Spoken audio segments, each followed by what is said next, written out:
again. There you go. Thank you. I did push it. It just didn't say anything. And I thought, I've done that before, thinking, oh, I've recorded it, and I didn't. And that's not good.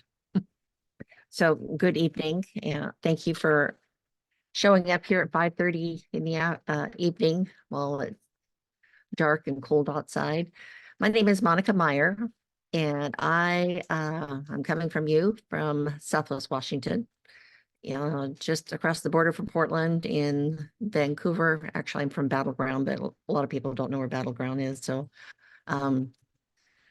we're just right now in the throes of some freezing rain. So that'll be interesting here in the next few hours. Hopefully we'll still have electricity. So I provide training and technical assistance across the state, basically in the field of autism, intellectual disabilities, transition,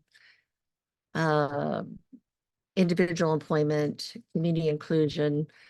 I do a lot of advocacy in the state in different areas, and most importantly, and why I'm passionate about what I do is I am a parent of an adult with autism and some complicated neurological and medical conditions. So this is a path that I would love to say I have taken, because it's not, I continue to take. It's preparing yourself when your loved one exits school, but the whole process doesn't end. There is always going to be something that you're going to be involved with. Sometimes it is the whole that your loved one lives at home and you do all the care for, or your loved one lives, semi-independently from you, and that you have that he or she may be working. So there's a multitude of things that people do, and what we're going to talk about is, really the planning of this, and not to let, just destiny take control of what your loved one's going to be going. It's like, what do your loved one with the disability, what does the future look like? And those are questions that, like I said, I'll be trying to really at least maybe get you to think, let me see, a little bit different about what do I need to do? What does that look like? And I'll give some examples of myself, some examples of what other people have done. So it is, we know that families care for their loved ones, and sometimes it always takes a village. The village is going to look much different from one family to another. We know that life after the entitled school years is really scattered with some challenges, some setbacks, but it's to be persistent, hopeful, and planful. And then also facing the reality is that our social service system we can't rely on it to take care of all of our loved ones' needs, because there frankly isn't enough money or even the expertise to do that. It is, I would say it's no different from if you have a neurotypical child, the planning that you help them through their transition, it's the same.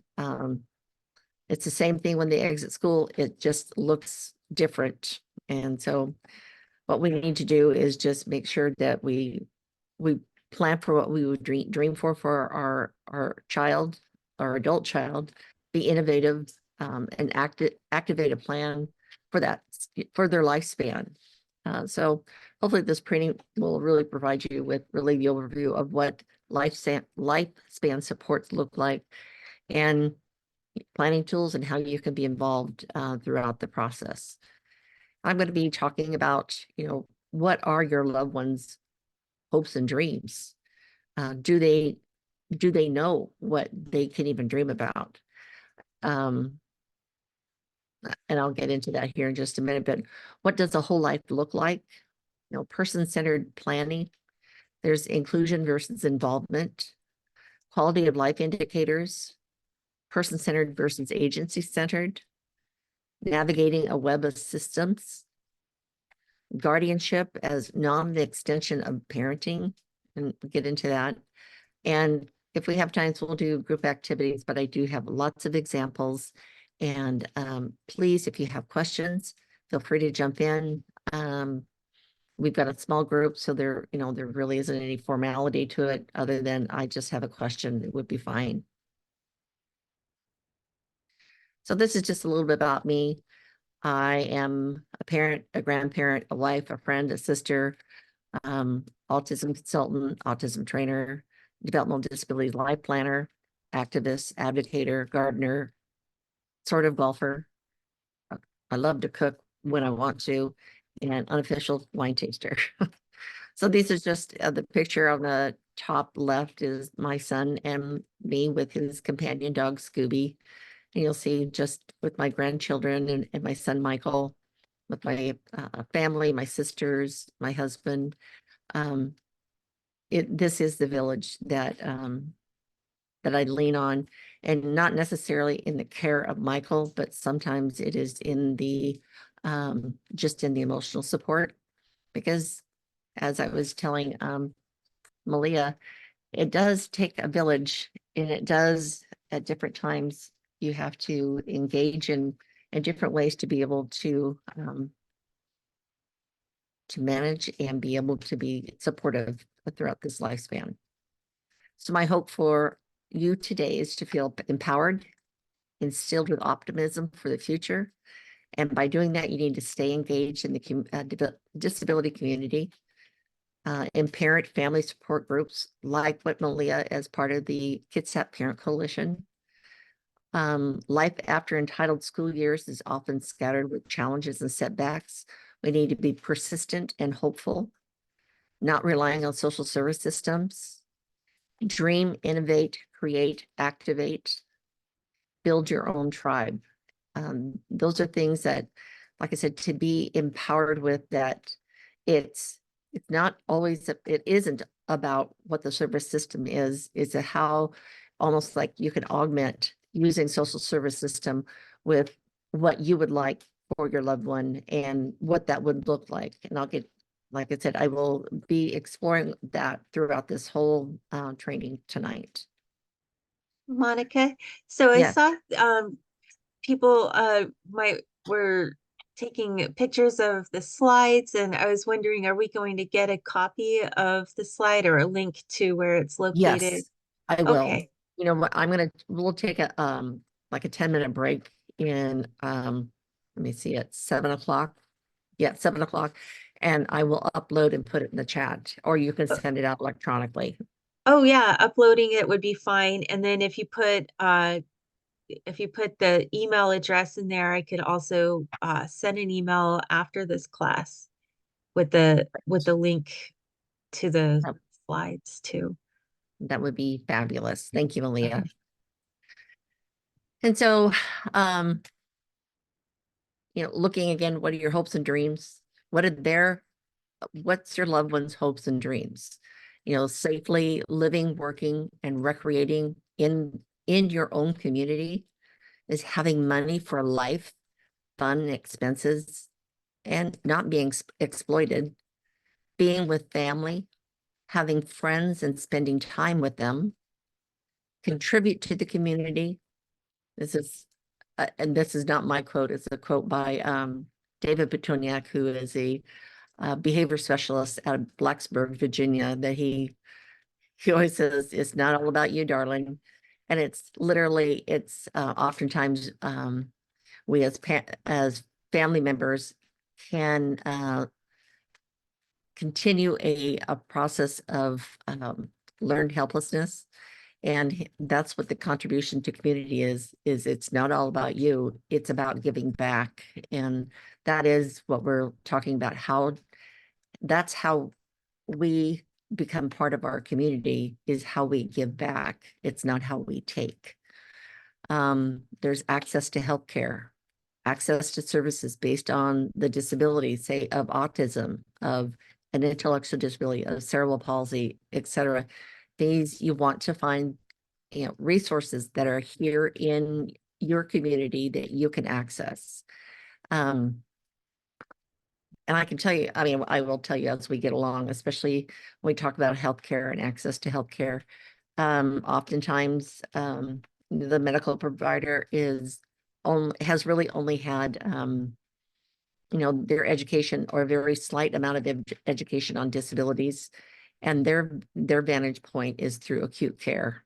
And our healthcare providers don't always have the right answer or even the opportunity to be able to send you or give you a resource. So it was interesting when we first started, when Emily signed on, Malia had asked her about how old is it your son, Emily? Yeah. So Emily's son, and she said, oh yeah, I'm going through the process of guardianship. And she was, I've got an attorney for that. And then she said, well, I got the attorney, the name from somebody at one of the other transition or the resource fairs. That's really why it's important to stay connected with other people, because it's not always, because that's what like Malia will be doing. That's what I do. I mean, I research, I explore, I try and navigate a lot of different services. And when you're able to share that with others, especially staying involved, it not only helps you, it also helps anybody else that's going through the same pathway that you are.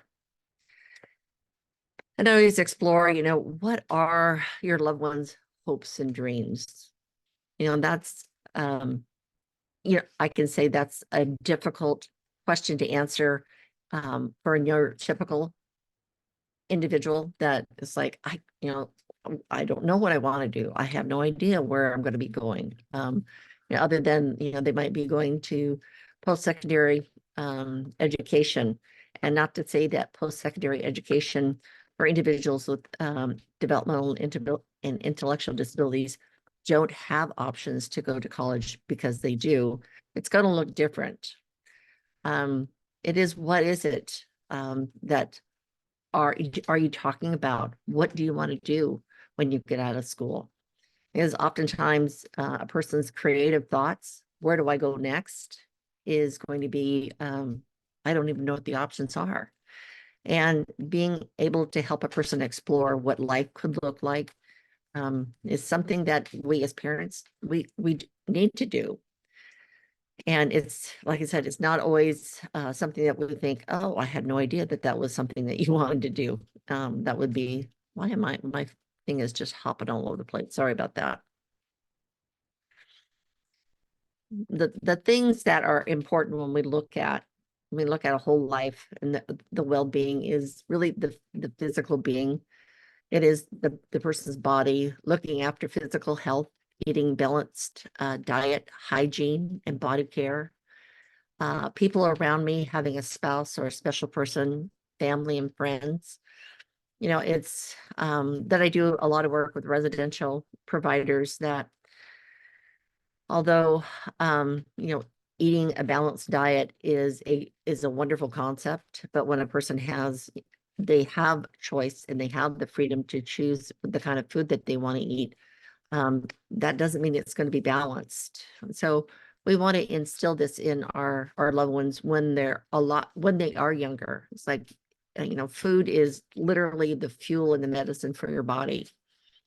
The hygiene and body care, those are important, as well as, like I said, looking after your physical health. And that could be, am I connected with a good doctor that understands my condition? It was like for my son, Michael, he has autism. He also has, starting off with, he has a genetic mutation called SYNGAP1 that includes autism and intractable seizure disorder, GI issues, and kind of the list goes on.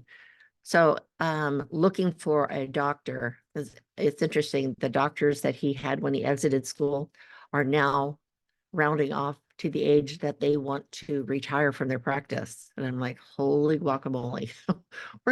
We need to start all over again, and so reaching out with other people, knowing what type of neurologist is going to be important.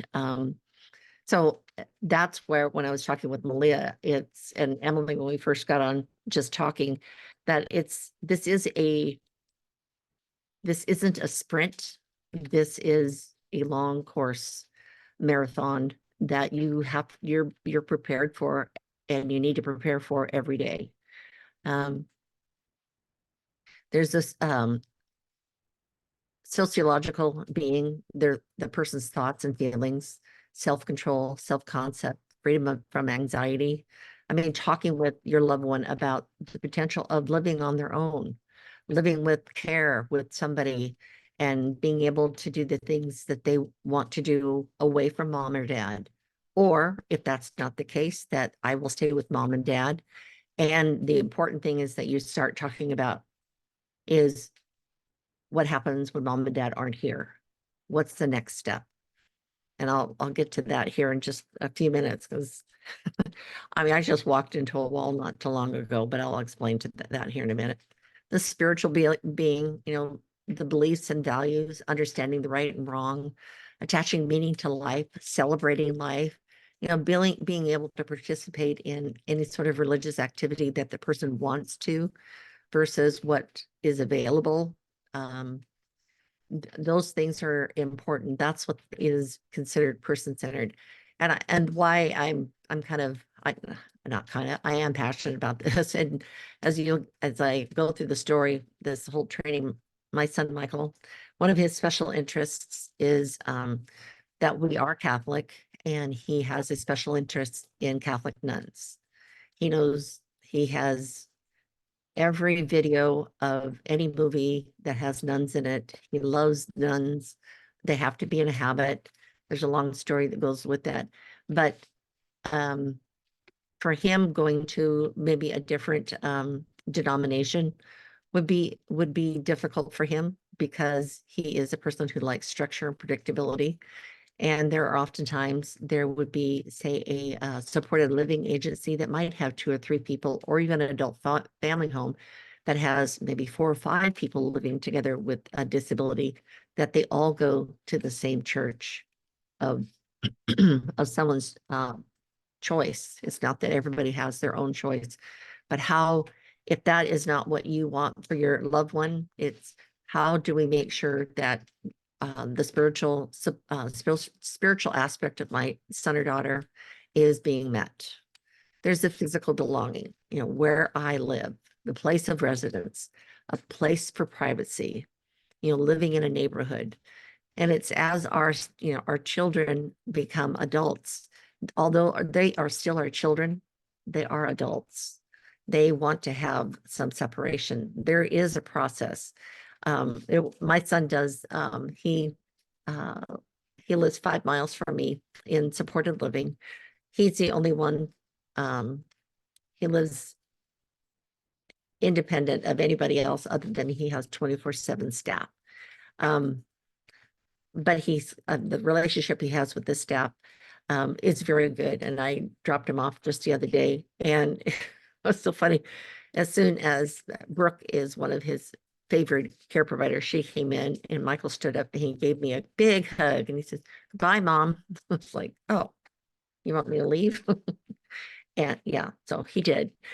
So which really, I mean, in that aspect, it really it warmed my heart, the fact that, and he considers this is his house. This is where I live. As a matter of fact, we were just a few days ago, he was going to spend the night with me, and he was like, "No, I go home. I go home," because that's where he feels the most comfortable.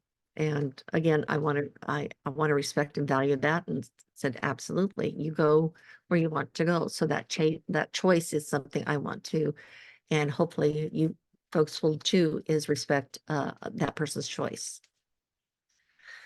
The social belonging, the people around me, sometimes having a spouse or just a special person, being able to see family and friends. When our loved ones were younger, they oftentimes grew up with their siblings and their cousins that are all, about the same age. And lo and behold, after the transition years, I mean, everybody goes on their separate ways. And so having access is not always easy, but it is something that I make sure is something that happens for Michael in his life. Community belonging. It's using that same quote from David Butoniak. It's not all about you, darling. Is the connectedness to the resources in your community. Having access to meaningful work. Our state is a work first state, meaning that people with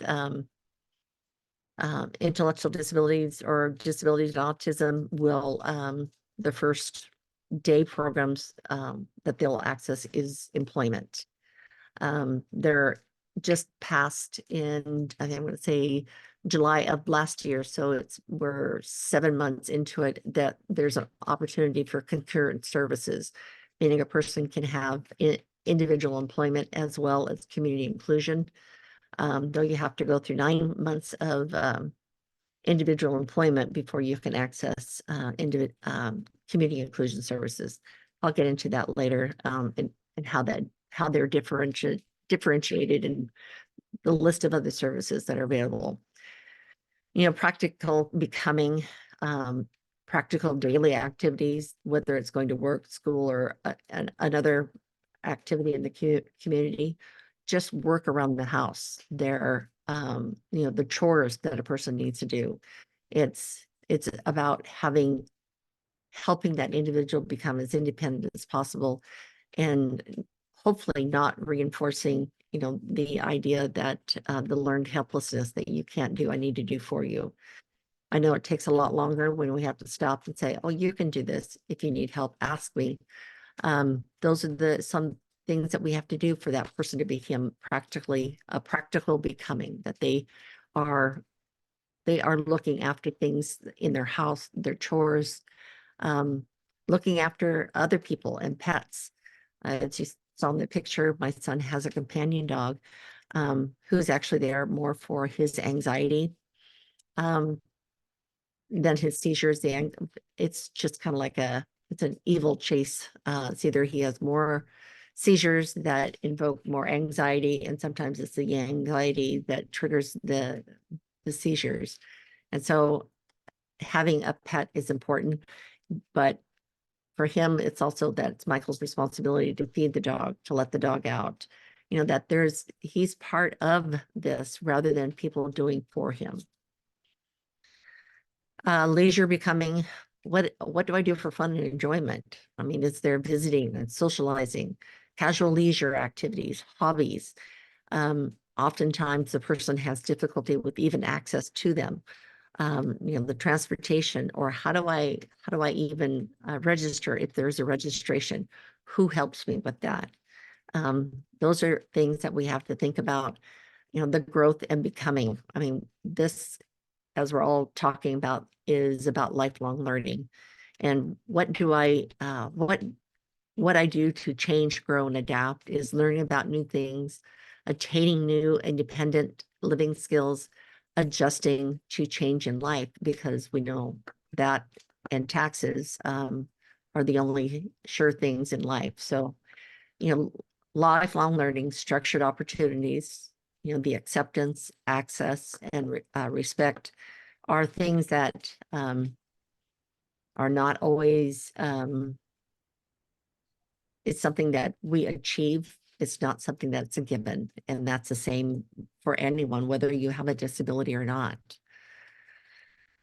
And these are some of the things that, I wrote these down. One of those things, that the thoughts that goes through the minds of, moms and dads in the wee morning hours. What happens, not if I die, but when I die, where will he or she go?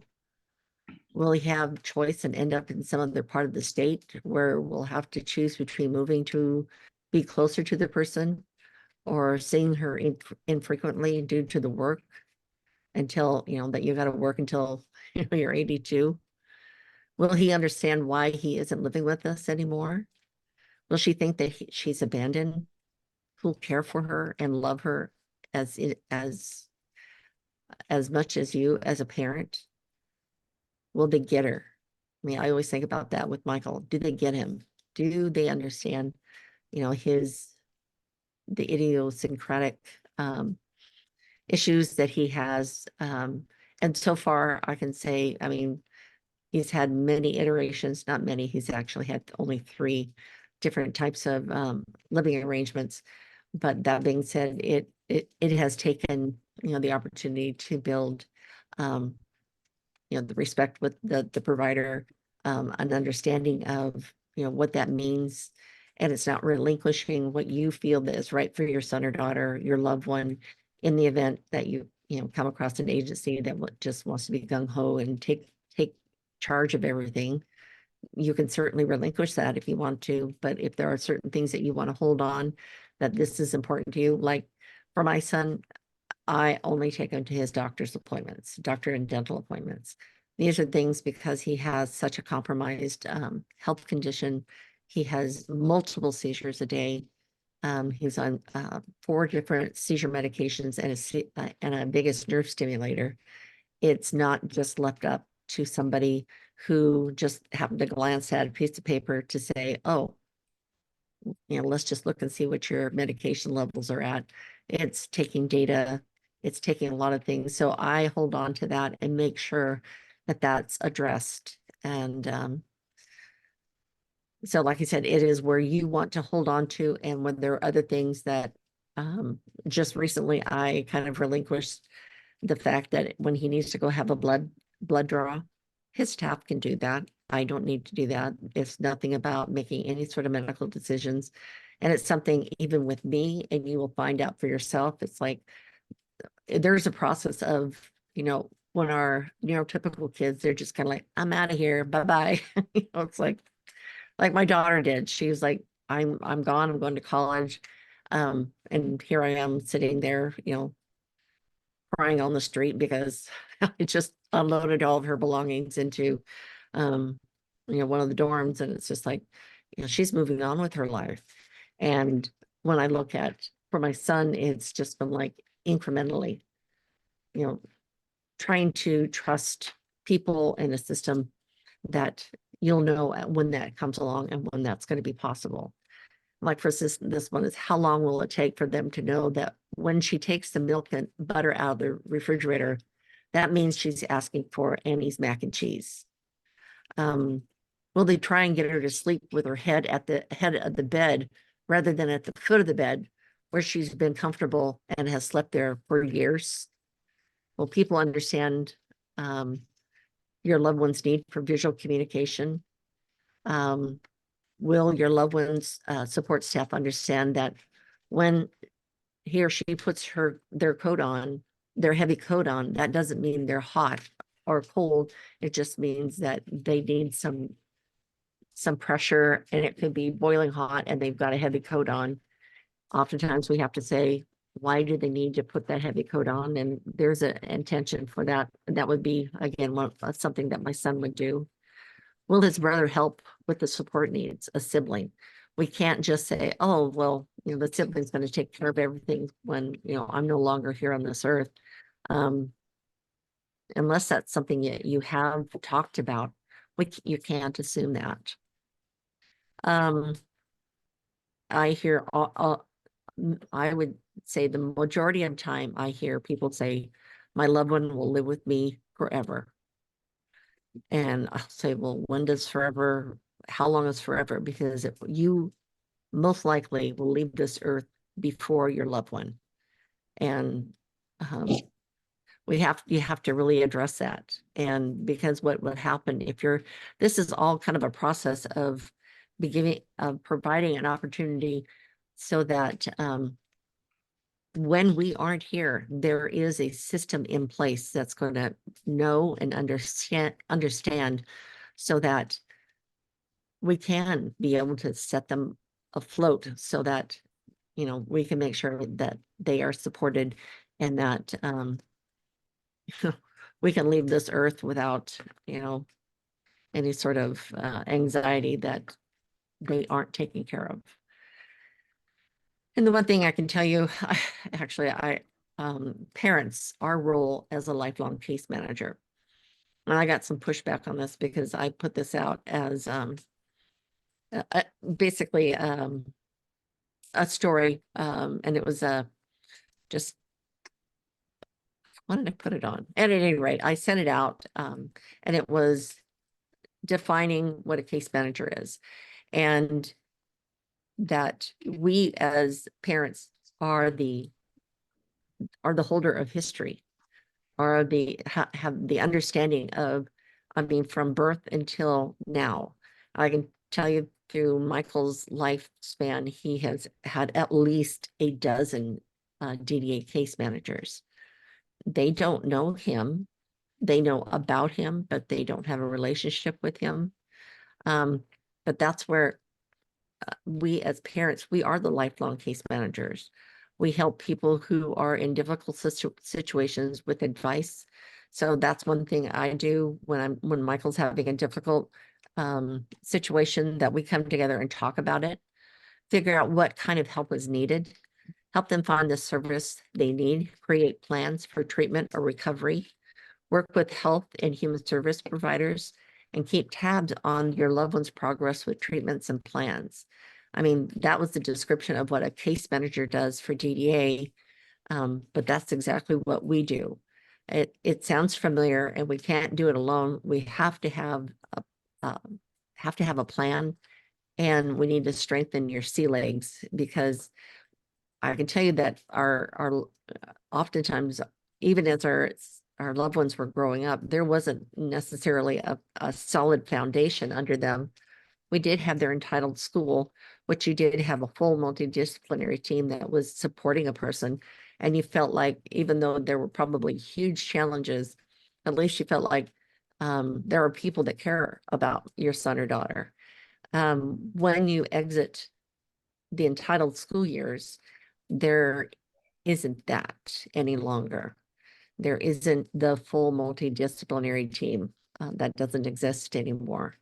You will have, you will have your DDA case manager, and then if you're going, eventually you'll have your DVR, which is the Department of Vocational Rehab.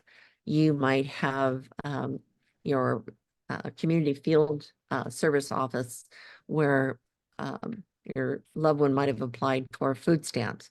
So it's a multitude of people, services that you have to get to know and be able to manage. Include family and friends as partners in your planning.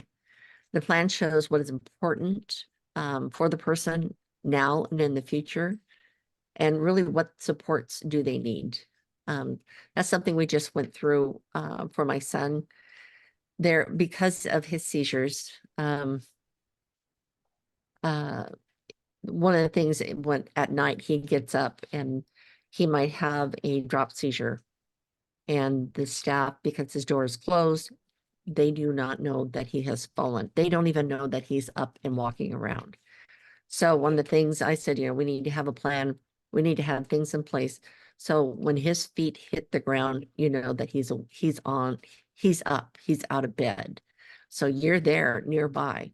You don't have to go into his door. You don't have to have a camera on him, but we do have I have put together an alert, and it's basically just, if his feet touch the ground, they know he's awake, and now they are now in tune to him. So it is, looking at, what a person can access now and what they can access in the future. We've got technology that I can't even fathom to even put my head around the thought that there's going to be a lot more technology here in the next 10 to 15 years that are going to be very supportive for our loved ones, that are going to make a big difference in their life. One of the things, again, that I have for my son, and it's not that he can't turn on the lights, is that he doesn't turn on the lights, because it is an executive function. It's the first thing that we do is turn on the lights so you can see things. He will not turn on the lights until you'll say, turn on the lights, and then he'll turn them on. And then it's like, oh, he has that aha moment. So again, I have motion alert lights. So when he comes down the hall, the lights come on so that he does have clear access because he has the potential of falling or even walking into a door sill. And I obviously want him to be safe. So that's looking at today, and what he might need in the future are going to be big things. It's just interesting, the number of people that I've worked with over the years and their son or daughter transitioning into adult services and talking about, the hopes and dreams, within those transition years and as they exit school. It's like, it is exciting because there's always something going on. But that when your loved one starts getting older, it's kind of like, where did everybody go? It's just still taking in, being part of something, being that your son or daughter is going to have contact with other people. And that's going to be something, it's a planful process that you need just to be aware of, help your loved one become part of their community. Like for my son, his dog has been kind of one of the icebreakers for his social inclusion. And that is because when he goes outside with his dog, which is one of his things, he lets his dog outside. The neighbor also has a dog. Michael has a golden doodle. They have a labradoodle, and they like to play together. Michael makes dog biscuits. He shares the dog biscuits, and he's created a community within his neighborhood, and people know him. And that was by plan, and it has just kind of grown exponentially, which is, I mean, it was, the best plans laid, that was it. So the plan puts into action what a person wants for their life and we need to keep on listening. And the plan remains live. It's just, we start one place, it doesn't mean that we can't change it. The lens of person-centered planning is it's supporting and building on interdependence, because our loved ones are going to be interdependent with either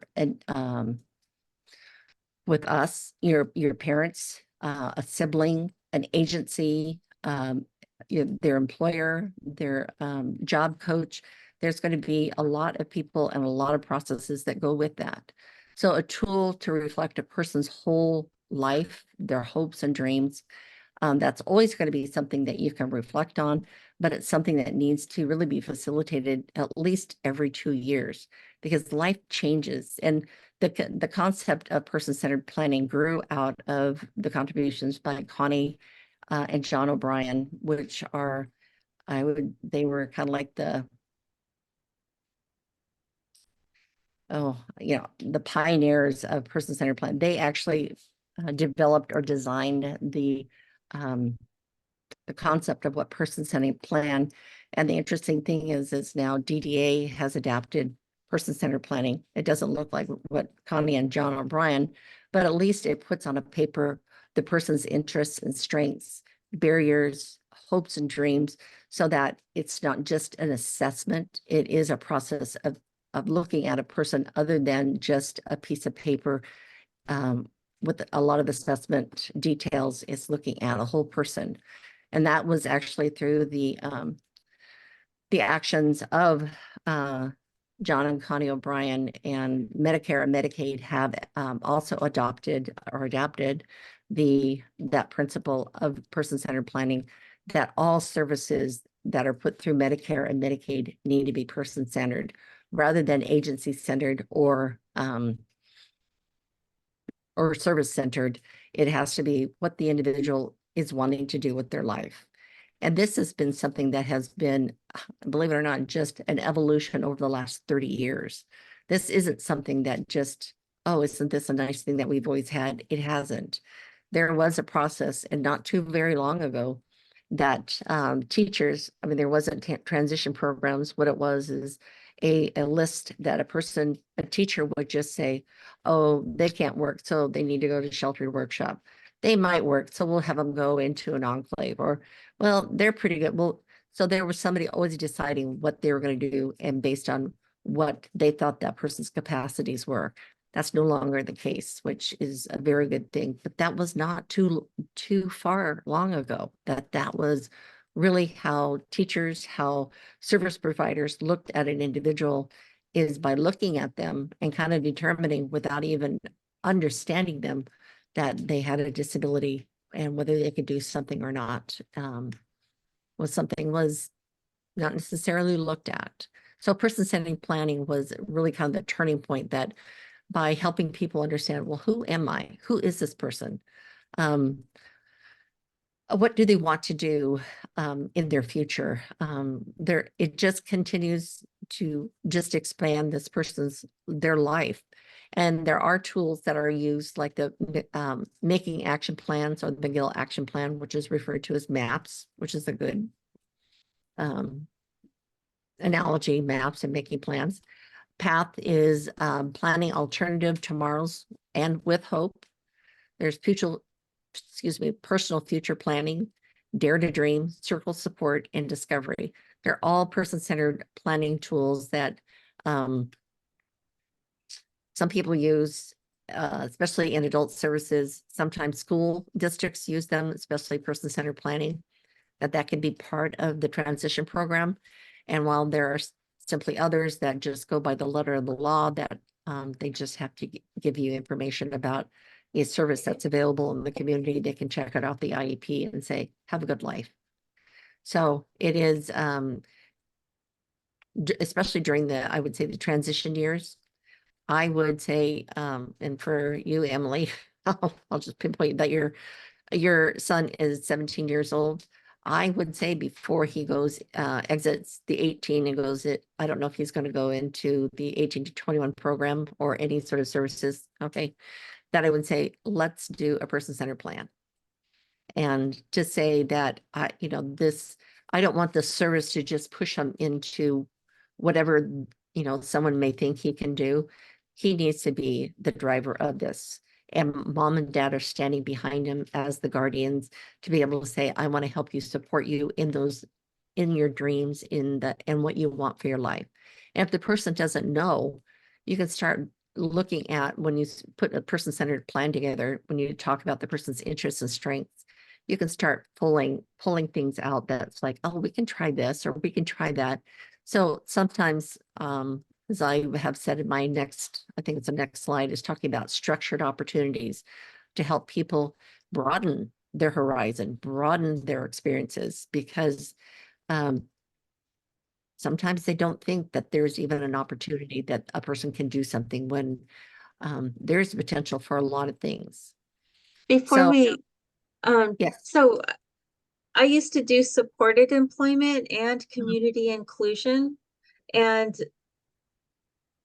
I think it would be important to add them to the list of people invited to the Yes. person-centered plan, because what your person does out in the job or out in the community away from you may be different than what you see. So having a different set of Mhm. eyes, and we work with them 20 hours, a A month month. or whatever. So Mhm. we're with them a lot Mhm. and might have just a different perspective. Absolutely.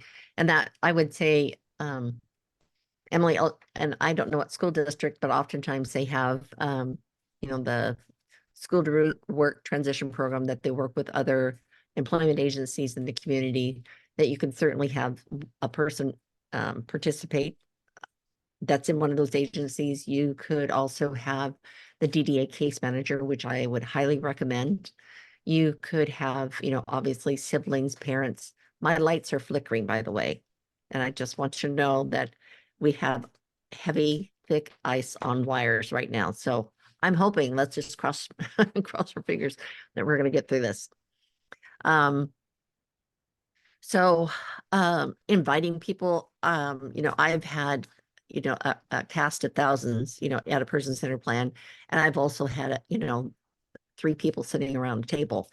I've had where, families have really reached out and made sure that they had, you know, um, you know, if they're in a religious organization, someone from their spiritual community. They've had maybe, or somebody who actually this was in another county, and it was a grocery store, one of the grocery store clerks, because he was so enamored with her and she just adored him. And she invited him because that is a community connection that could be source supported and built on. Um, there's it is getting input, and like Malia said, sometimes the vantage, the lens that a person looks through is going to be much different from what you or I. And even having a person ask a question like, well, who's going to help them at work, or how does that look? It's also an opportunity that we can help educate people in our community. But um, person-centered plan puts in the hopes and dreams as, really the North Star. That's what we're working for. And now we have to work backwards. And then we're going to scaffold on what we need to get to the next place. And I would say we can't, like I said before, it's not necessarily, depending on being dependent on what social services are, but how can I use them to the fullest extent so that we can create a life and not just getting stuck into, well, these are the services we offer. And they're looking for, transportation for recreational activity. So there are different things that we have to look at and help a person understand that they are in the driver's seat. And the thing is, you don't have to go through a formal process of a person-centered plan, but it certainly is helpful. It's important to talk about the present and the future. Don't assume that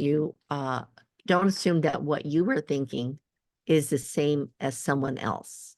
And I can tell you that I mentioned that a couple slides ago, that kind of hit me up against I walked into the wall because I was the plant, and this is a plan that my daughter has, we've been talking about for quite a long time, that in the event, not in the event, when I pass away, who's going to be there for Michael? And she is going to be there for Michael. She and her husband and my grandchildren they actually moved back to the Pacific Northwest from living in Southern California because they wanted to have a transition that Michael could have and spend more time with them over these next few years. And then my daughter came up with a concept that I had not even dug deep enough to even think about it. She said, "Mom, I'm not moving to Vancouver. They live in Gig Harbor."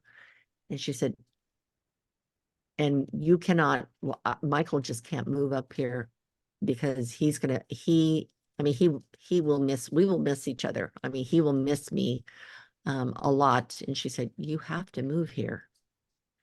You're going to have to change your life to move here. And it's going to be a process of us all living in a very close proximity." And I was like, wait a minute, what?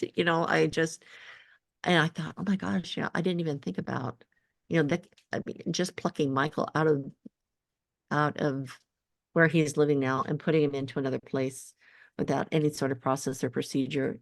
It would really, really throw him into um, in the depths of a lot of despair, and I do not want that for him. And so, like I said, when I thought in my head, I had everything worked out, and now we're looking at in the next 5 years, that we've lived in this area. Well, I've lived in Vancouver for 40 years. Originally I came from Eugene, Oregon, moved to actually Portland, Vancouver, and we've lived here for almost 40 years. And then to think I would have to move. I mean, but I'm like, yep, I am. we're gonna have to do this. And now we put it in a process and a plan for that to happen. And it's like, that wasn't even something I had thought about. And it was, like I said, for her, she had something totally different in her head that I did. And just being able to talk about it really um, turned, like I said, it made me think and dig really deep into what that would look like. Um, and having somebody else's perspective is really important. And don't limit yourself to what's available in the state and the county services. Think need first. What does this person need? And I can tell you, and this has been, Michael actually just a few days ago turned 40 years old, which I can't believe it. I have a 40-year-old and I don't even know, Emily, if you're even 40. But then I'm like, holy cow, how did we get here? I mean, in my head, I'm still only 25. So at any rate, the Michael's 40 and looking at his needs when he exited school, I helped put together a project here in Southwest Washington, and we created what's referred to as a companion home, that a person with acute care needs, like my son, who has high behavioral and medical and neurological issues, that they would live independently with a care provider in the community. That that eventually evolved into a service that the state offers other families for community living arrangements. But the creativity is the only thing that will change how a system works. And the only way a system works is with input and information by people who receive services that can influence how services are provided. So don't think inside the box. Don't think about, well, these are the only things that are available. What are you looking for? What does it look like?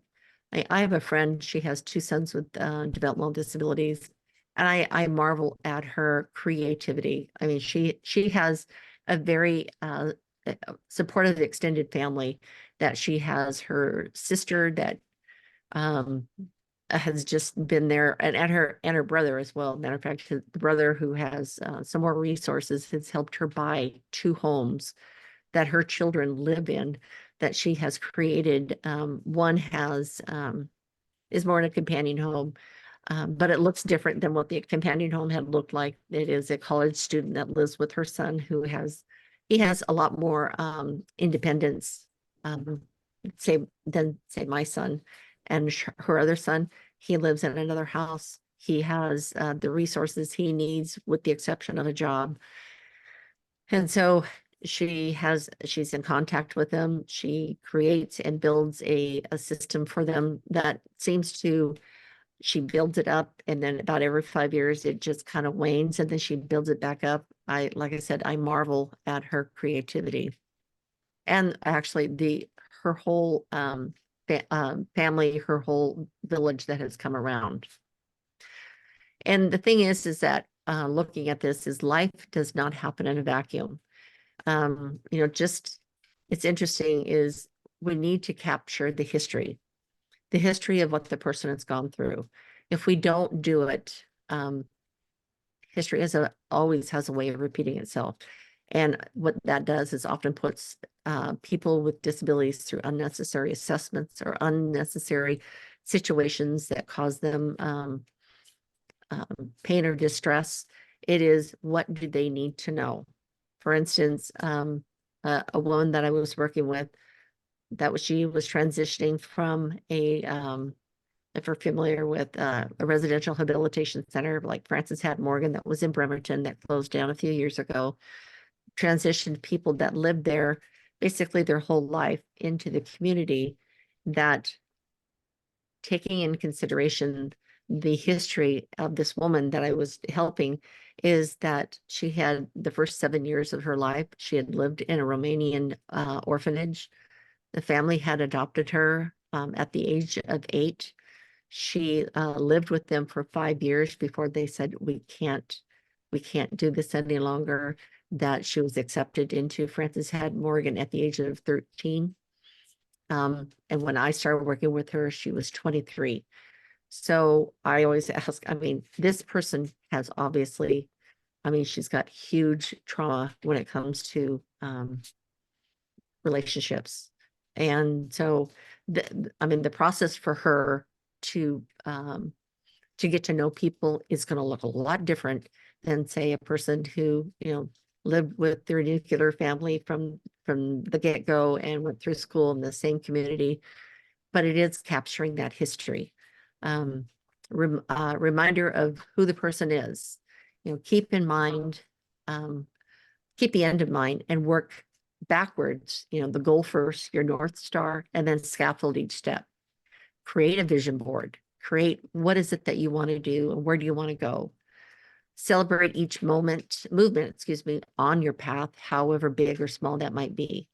We know that a picture is worth 1,000 words, and it helps that person.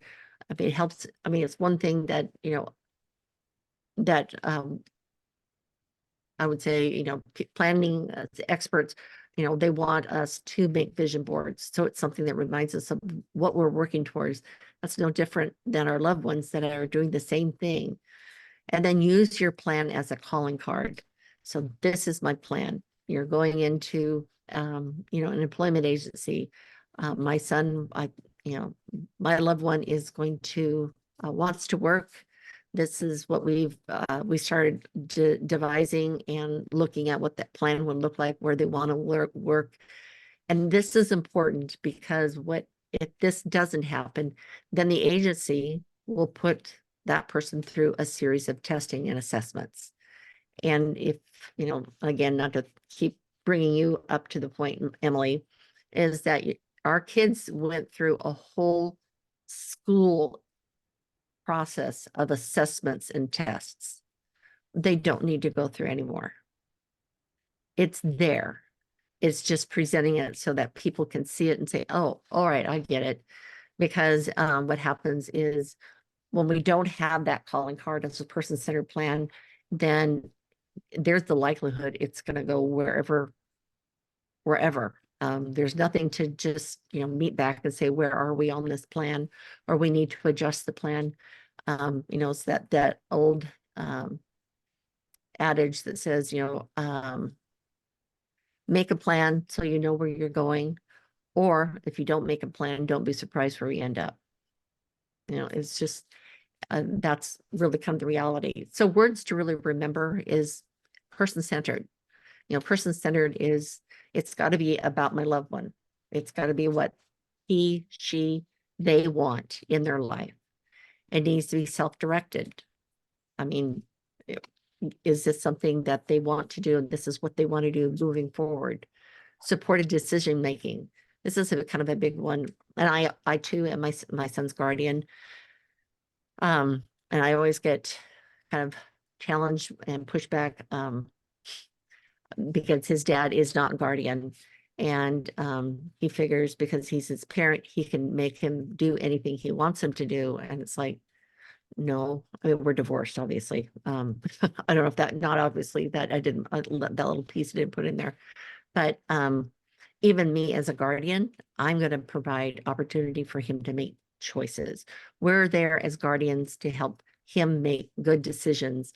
And if he can't make good decisions, then we're going to say, on his behalf, we are acting as a guardian and saying that he can't enter into contracts. He can't enter into these things unless there is a process of making those decisions that are going to be safe, healthy, financially or fiscally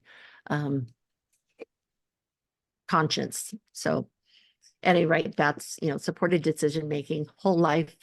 This is about a person's whole life. It's just, like I said, not looking through, it's not a vacuum. It's not just at the here and now. It's like this, there are parts of the service system that we're going to pull together to make a whole life. Look at the quality indicators for life, functional communication, a person's learning style, assistive technology. I was just on a Zoom meeting before I got into this training and I'm on a committee for community inclusion for the state of Washington, and it's in collaboration with a lot of not all, but many community inclusion agencies. And one of the things that I'm working towards is, the deeper implementation of assistive technology. I mean, when we're still using, I'll give you an example. I'm providing training and technical assistance to an agency who is helping a gentleman who is in a wheelchair. He's nonverbal. He has limited range of motion, and she has him matching colors, which, all right, he's nearly 60. And if you had gone back into his records, you would have seen he knows these colors. So you can ramp this up. And she just had a stack that she'd gotten from, whether it was Home Depot or whatever, and she wanted him those basically variegating, from light to dark tabs, color tabs. And he was just kind of trying to sort them, and she had to hand him the card because he did not have a pincer grasp. He only has a raking grasp. And I'm like, she's been doing this now for 2 months. I'm like, what? I mean, in my head, I'm just, in my head, I just had that little screaming party. Are you kidding me? But, helping a person understand what it is, how we can implement assistive technology. And I have him doing a lot of other things now that are head and shoulders above, this process. But it just means, not meaning that this agency is in any way bad. It's just that there's more information that needs to be provided. There's the involvement part, the inclusion part. You can be included and yet not be involved or not participate. Just because you're in the room doesn't mean that that's inclusion. And so inclusion and involvement are key words to remember and to bring up. That autism, intellectual and developmental disabilities, that you are asking for research evidence-based supports. And really, Americans with Disability Act is a civil right. And so the services and supports that you're asking, the supports that are going to help this person be able to navigate and have a whole life, it is a right. And the only person that's going to make that civil right stick is you as the guardian or the parent.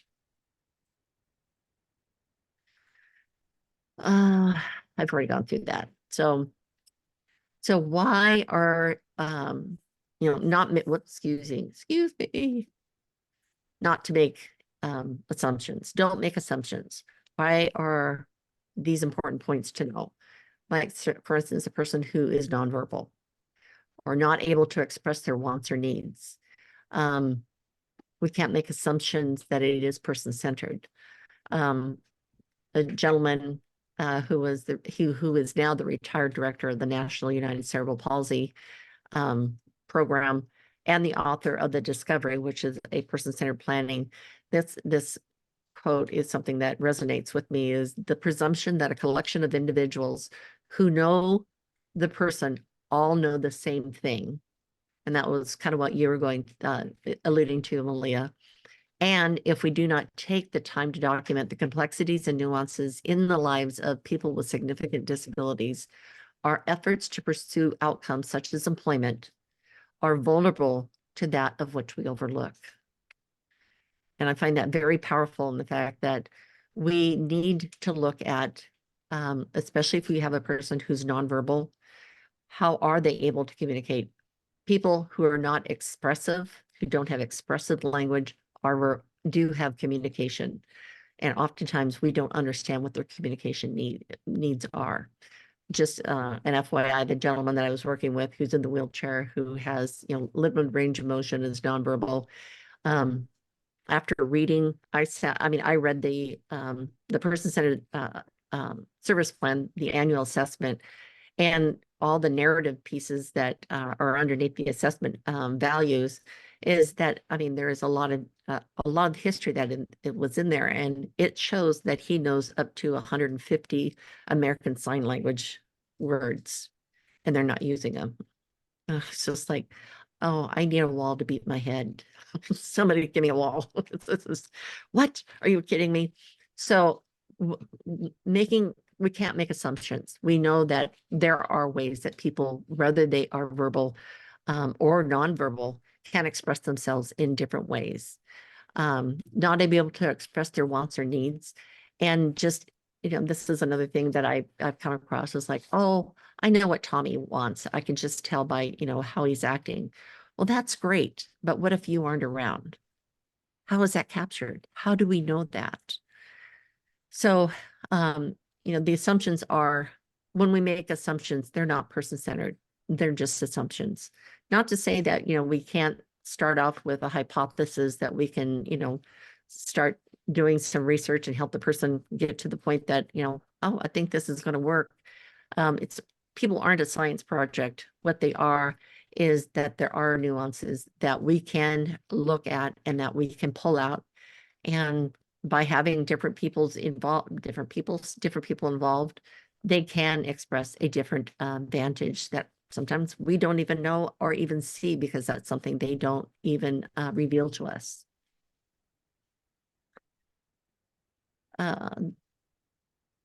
Person-centered planning tool is an ideal planning tool for any developmental disability. It can be adaptive to anybody. The terminology can be adapted. It can be adapted to a person. I did a person-centered plan where the individual had some really significant social anxiety and did not want to be in a room with people. So we had a room full of people and he was in his room, but he was watching it via Zoom. And if he had something that he wanted to say, he would type it in. He wouldn't talk it. He wouldn't say it. He would type it in. So adapting this so that he was able to participate and put information in, and that was valued. Again, that is how can we adapt it? And sometimes it can be really a significant adaptations so that a person can be able to express themselves. I've really kind of gone over this again, is just the principle of inclusion are incorporated to ensure people are not isolated from society. As a matter of fact, it's with aging populations, and actually it was a lot of research papers that said that disease and early death are basically the outcomes or products of being isolated from society. People need to be with people, whether they have social anxiety or not. I mean, I don't know why I say that. It's because my son has significant social anxiety. But on the other hand, he also likes, there are things that he will be involved with, and it's important for him not to be isolated. It's important for anybody not to be isolated. Isolation actually sometimes can, yes? Somebody have a question? Okay, I'm just going on.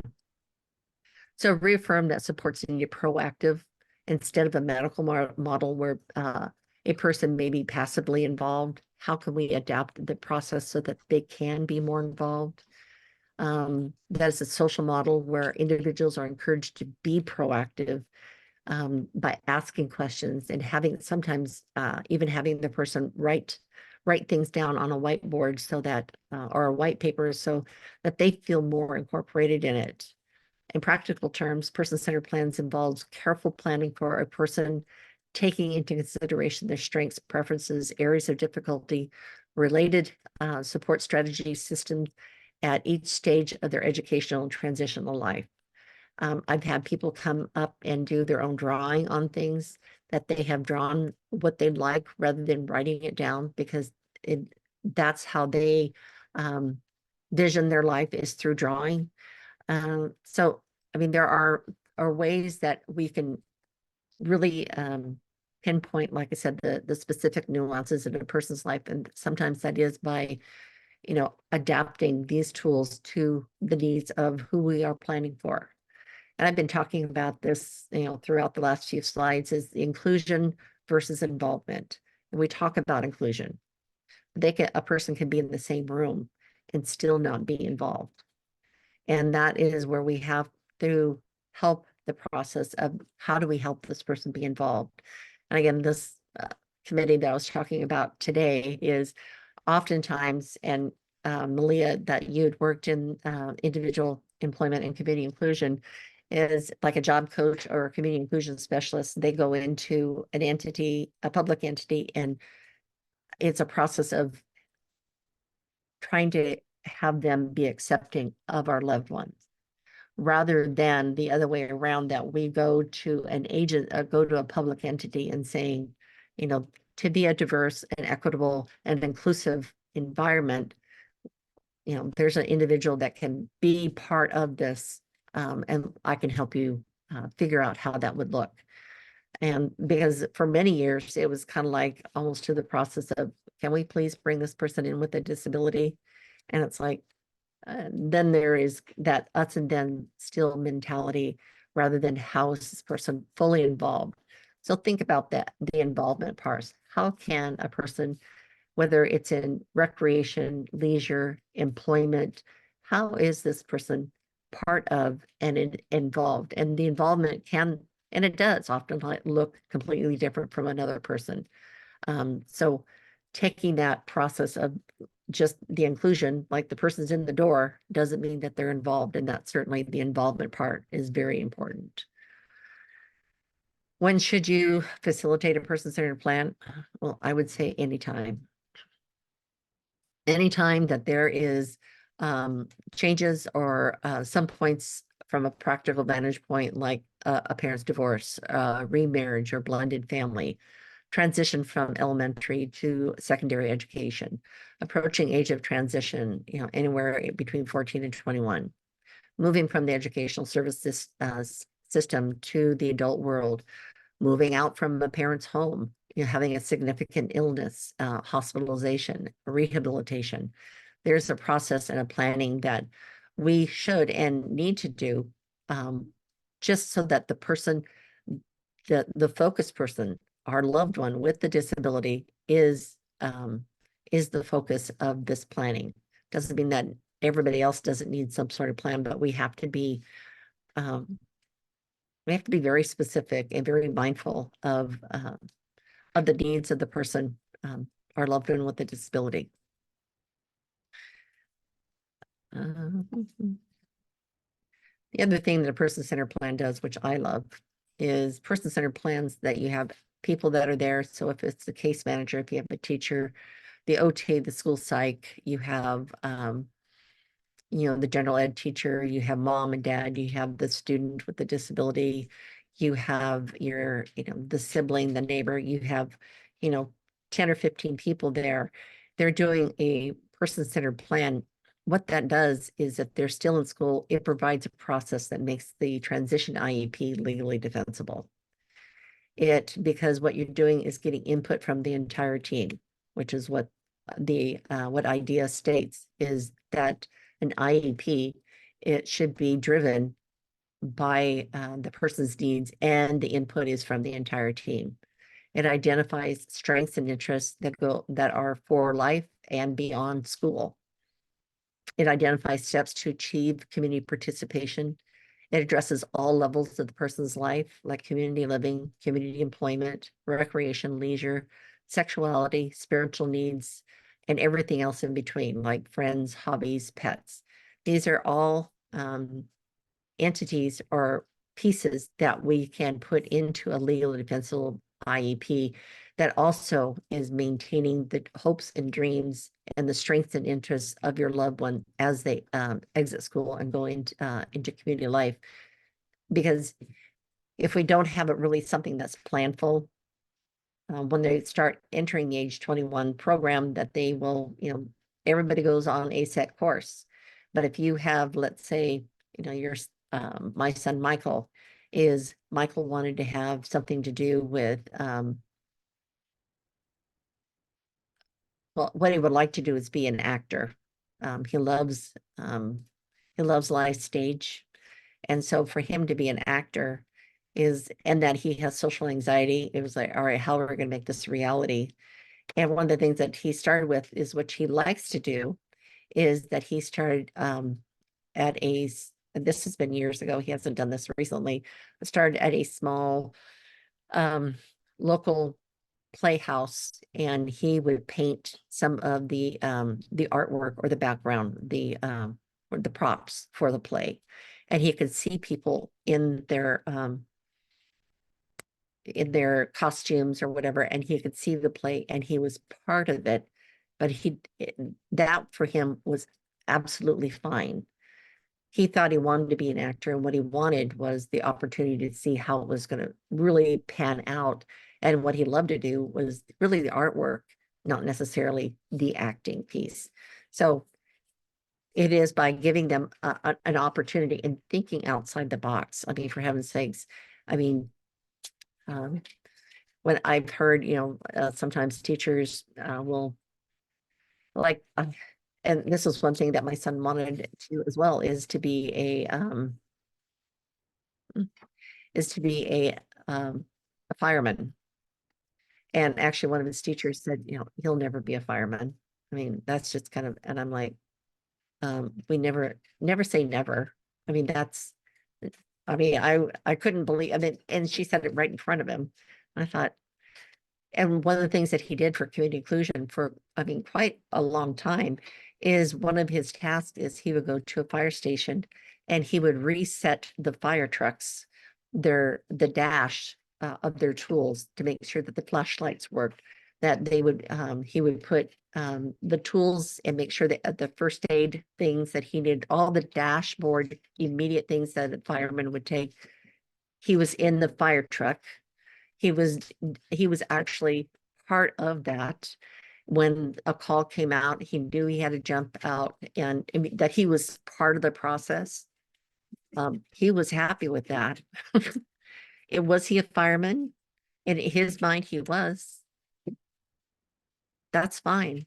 But giving him giving that, and not just saying, what is it about that that's important? I mean, I had one person that wanted to be, a Seattle Seahawks, and they're like, well, how's that going to even pan out or work? That's not even going to be possible.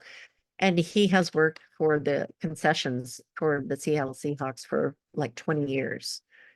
He's got a uniform that says Seattle Seahawks. He's there for every home game. Do you think that he doesn't think that he's part of the Seahawks team? I mean, we can't just look at it at face value. What is it about that that's intriguing? So think about those things, and like I said, for anybody, whether they have a disability or not, why would we want to dash somebody's dreams? It's like, let's create and build on this. These are valuable pieces. And again, this is something I mentioned before, is person-centered plan. Why is this tried and true strategy coming back to the forefront? Well, it's because of the O'Briens and their advocacy and work that has been working on for almost 40 years, is that the Center for Medicare and Medicaid Services, their new policies, actually it was 2017, that services must be person-centered, provided individualized supports, and promote communication, choice, and autonomy. And those again were some of those keywords that I talked about, by functional communication, choice, independence. These are all part and parcel of what even our services, Medicare and Medicaid, because all the services that go through DDA, that whether your loved one receives DDA services, they are going to receive it, that it all comes through their Medicaid. All the dollars, not, I would say all the dollars, 50% of the dollars are brought down from the feds. Another 50% is matched by the state. Actually, it's the other way around, the state, and then the feds draw it down. So a lot of the services our loved ones receive is through Medicaid. It's as though, and we work for the state, through legislation to balance the budget. Well, that comes with federal resources. It comes with state resources. It comes with a lot of things, that it's not just from one place. And when we say DDA, well, DDA gets their money, which originally comes from the state coffers that go down and basically provide the services. And when they've been identified that, let's say it's going to be individual employment, then those services are paid out of Medicaid. So I can tell you the system of finances. It is it's not an easy thing to explain because it all comes from a lot of different fragments and how it's all kind of put together. I did talk about this, is the quality of life indicators are the same for adults with autism and developmental disabilities as it would be for anybody else.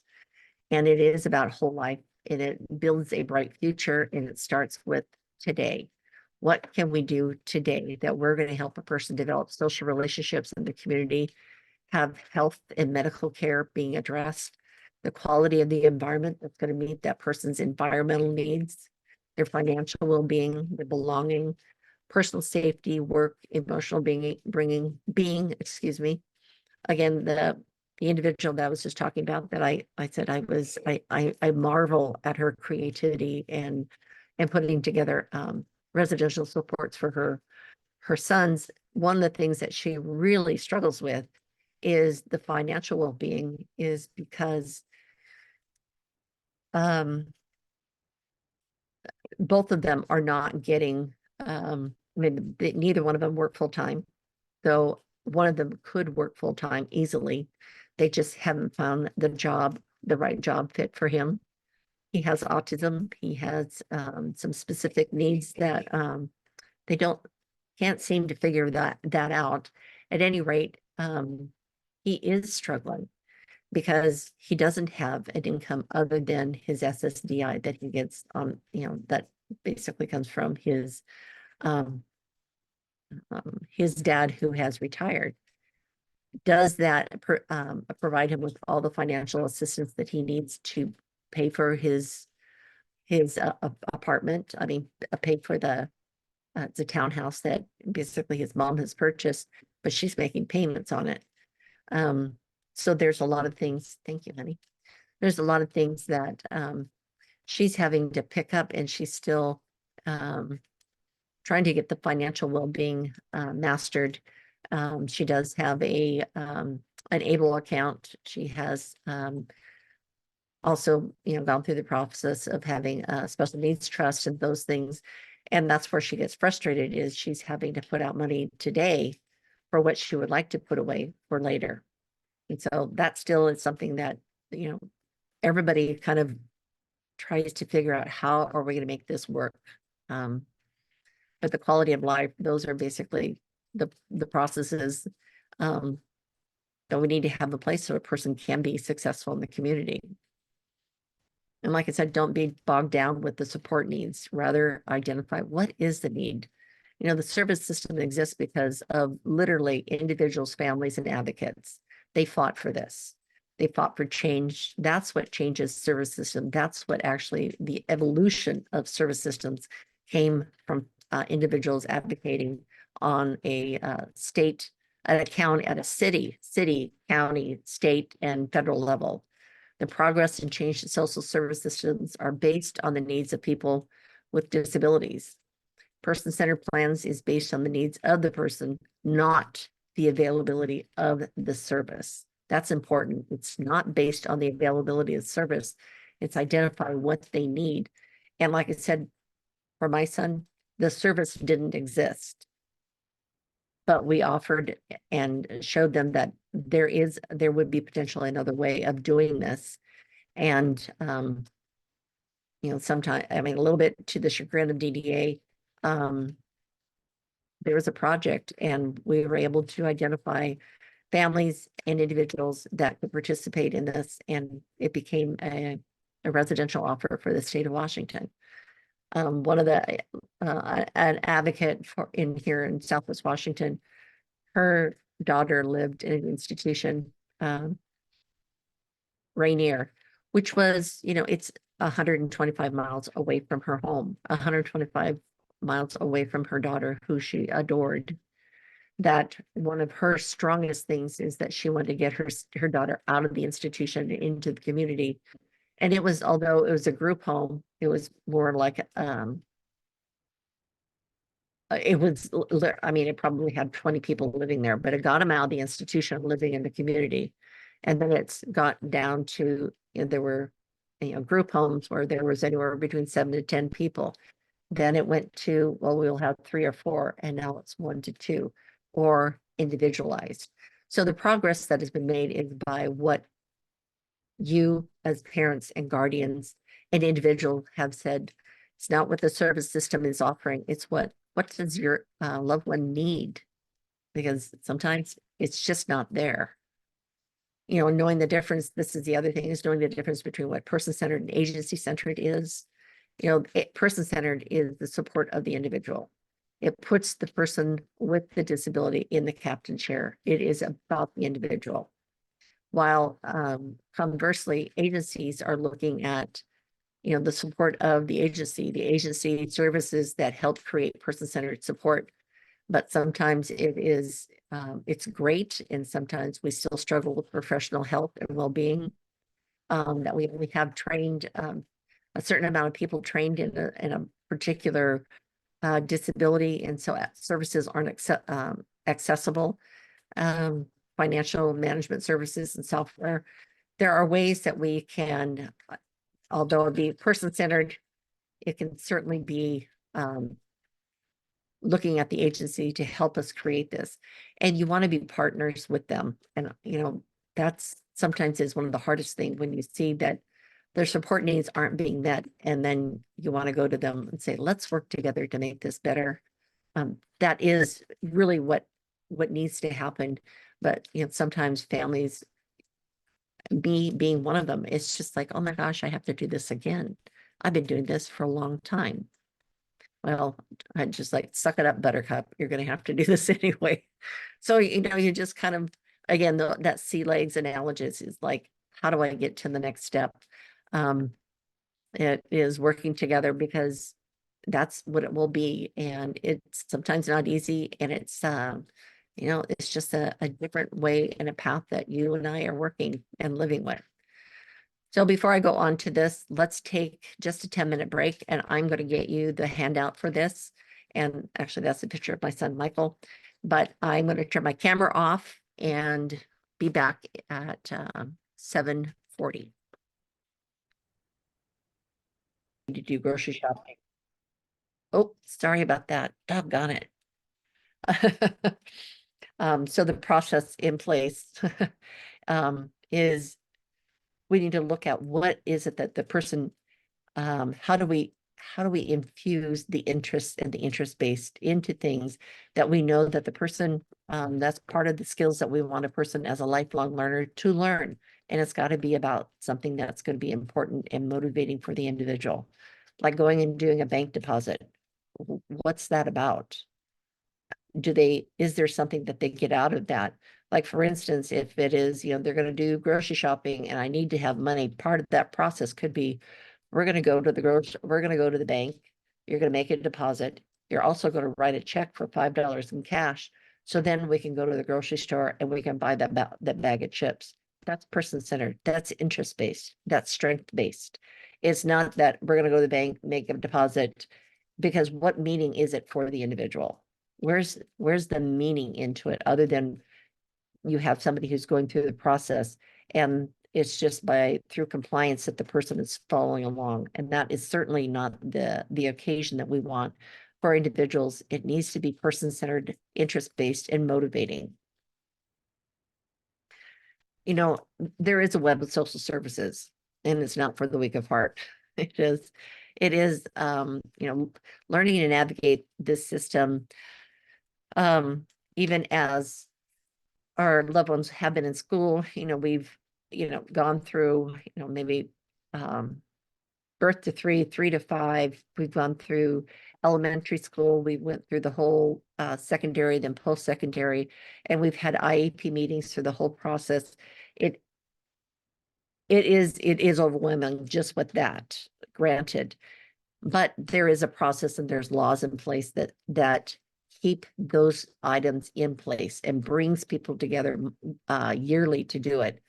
That isn't the case when you're in adult services. That being said, if they are enrolled in DDA, there is an annual assessment, but that is a process of determining what level of service that they need. And it's all based on an algorithm that the annual assessment, when you're doing an annual assessment, you want to give information. I mean, you want to talk about what your loved one has been able to do, and you're just like, this is great. But services are only based on what they can't do. So we want to look at a person not on their best day, but on the day that they actually would need services. What does that look like? And so learning the system of support, or find a resource that can help you navigate and access, like someone like Malia. I mean, if she can't help you, she can find a resource that can help you in different ways. Understand your role, that you're there as a parent or a parent guardian, that, access to services. We want to make sure that we're getting the needs met that we are looking for, and not just taking, I would say they're not going to offer. That's the thing. It's social services don't say, oh, well, here's a catalog. You can pick what you want, because that's what they don't. Just like They'll a be IEP process. You have to know exactly. what's available. That's exactly right. And you have to then be able to ask for it. And so, and that is sometimes I would say even dependent on your case manager, your DDA case manager, if they've only been, working for the state for 6 months and they're doing an annual assessment. And this is an actual true story, is that this person, it was a person that I actually advocated for on the second assessment because the family would not sign the first one, is because she didn't understand the whole process of doing the assessment, how it impacted this person's support services. She is a woman of high acuity support needs, and she's in a companion home. And when this person did the assessment, she dropped her services dropped by 25%. And it was like, oh no. So knowing that you can say, this isn't the actual, this is not a good representation of my son or daughter, doesn't mean that this is set in stone. Similar to an IEP, you can have an annual assessment redone. Matter of fact, I did that last year. My son, because of he had an increase in seizures, an increase in drop seizures. Just that's just kind of the progression of his epilepsy, that he was having multiple drop seizures a day. So the need for someone to be near him all the time changed his assessment. So that was something that we needed. Let's go back, because his health was had significantly been impacted.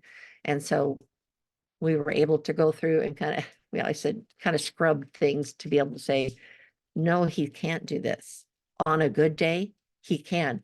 But, when he's had 17 seizures and you've asked him to brush his teeth, and that's part of his routine, he knows how to do it. But after he's had seizures, his ability to brush his teeth is now compromised. So we have to look at sometimes, and that's kind of that it is just contraindicated that we will talk about our loved ones in a way of what they're not able to do, because we want to say to the world, yes, they can, but that's not how the service system works. So you have to just put on a different hat, understand your role, be able to say the things that going through the assessment, and I would say go through the assessment similar that you would do an IEP. Get, whatever has, look at your old one, look at it. What are the things that we need to look at and change? What are the scoring? And that's what the assessment has, is a process of scoring. Look at that scoring. Look at what was scored before. Is it going to be the same? Does the person need more? Because I can tell you by going in, if it can be, obviously the assessment can change, can waver depending on who is providing the assessment. And if you're not there in the role of a guardian to be able to be knowledgeable, your loved one can actually lose services. like I said, get to know your services. Yes, Can I, Delia. so on the internet, there's a matrix of IEP accommodations and modifications and when you might want to ask for those. Is there that you know of a handy dandy list of services that the DDA might provide that their case manager might not voluntarily announce to you? And that you could say, Well, hey, how about this? What do you think mhm. about this service to support? Well, and actually they do on DDA's website. It has a list of of the waivers. So most people are on Basic Plus. And if you're not familiar with the waiver services, there's Basic Plus, there's Core Waiver. I mean, it's kind of a stair step. There's Core Waiver, then there's Community Protection, but we also have the Child's Crisis waiver as well. So each of them will list, like if they need occupational therapy, physical therapy, if they need um, home accommodations, those types of things. Absolutely. And that's the part of you as being knowledgeable of the service and say, well, this is stated here on this waiver service that my son, my daughter, my loved one has, the need for occupational therapists for sensory integration, or they need, a physical therapist to come in and be able to look at ways that my loved one can have independence and access throughout their house. Absolutely. But like you said, you have to know it, you have to ask for it because they're not going to say, oh, sure, let me write that in. It's the same thing with an IEP. There are, it should be, the difference is too here is the IEP is an entitlement. It is, it is something that we look at an IEP, we write it down. That is something that has to be delivered. And sometimes you have to fight to make sure it's delivered the way it's supposed to, that it was intended to. The adult services are based on the person's uh, ability to be processed to need this service. And then secondly, if there's funding for it. So it's not a guarantee, it's not an entitlement. So those are the things that you want to look at if your loved one does need services through developmental disabilities, then that's great. You have one of the four waivers that we have in the county, and there is a list of everything that's within that county. I mean that waiver, so that you know what it is. So, like there's a Department of Social and Health Services, Developmental Disability Administration. Actually, I didn't put this in here, but there is ALTA, which is Aging and Long-Term Disabilities, which is another entity. I will put that in the slide later, that people can access that may not get the services through developmental disabilities, that they could get it through aging and long-term disabilities. Then there's county developmental disabilities or county day program. And the counties are the ones that deliver or administer day programs, which is employment or community inclusion. Those are two services that the counties monitor and manage. And so it goes from the Department of Social and Health Services. That's what the state and the feds give the money to DSHS. It goes to the Developmental Disability Administration. And then based on the assessment, the information goes to the county, which then goes to the agency who's going to be delivering the services. So you can see right now there is a little bit of technicality that goes to it. And then you have the county developmental disability services that they work in partnership with the Department of Vocational Services, that they have a part to the piece of a person getting employment, is that they will do startup, they will do retention, but they don't do long-term supports. And then their services go back to the county. There's also behavioral health services for the blind, services for the deaf. There's Social Security Administration. There's also within a waiver, actually county services, you can also have what is referred to as, oh my gosh, it just went out of my head. Mm. It'll come to me. Um, hmm. Anyway, Social Security, which is there, again, that's one of those things that, you know, a person can, before the age of 18, can apply for Social Security. That is based on the family or the parent's income. If and when the individual turns the age of 18, they can apply for Social Security, and whether they live at home or not, whether they're in school or not, they can apply for Social Security, and it's based on your loved one's income. And if it's zero, they will base their Social Security check that will come to you based on, come to the guardian basically on behalf of the individual, if there's a guardianship in place, that it's based on the person's income level, not the parent level.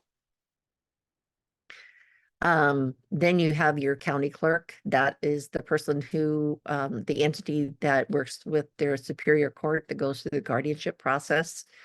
That, you know, just as you said, Emily, as I did, I, you know, chose an attorney that helped with the guardian process.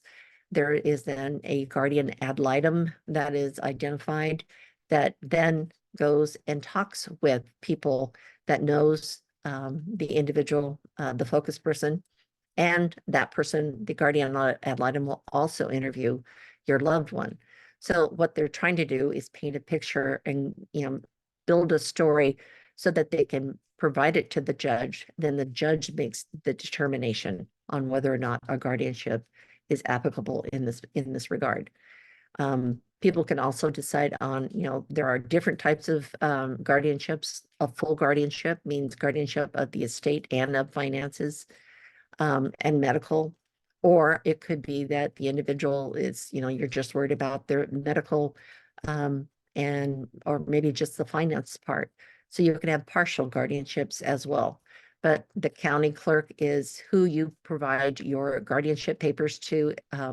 Depends on the county. It could be every month, every year, or every 2 years, or every 3 years that you supply the county clerk with all the documents needed. That is available through each county, a resource with all the forms so that you can fill out. Of course, they don't I give ha you an I example. have that the kit for Kitsap Oh, County. So it's nice, available to purchase off of their website for $25, but I have the digital copies that are still up to date. nice. So if anyone needs that, I have it. And then there's some That's training. awesome.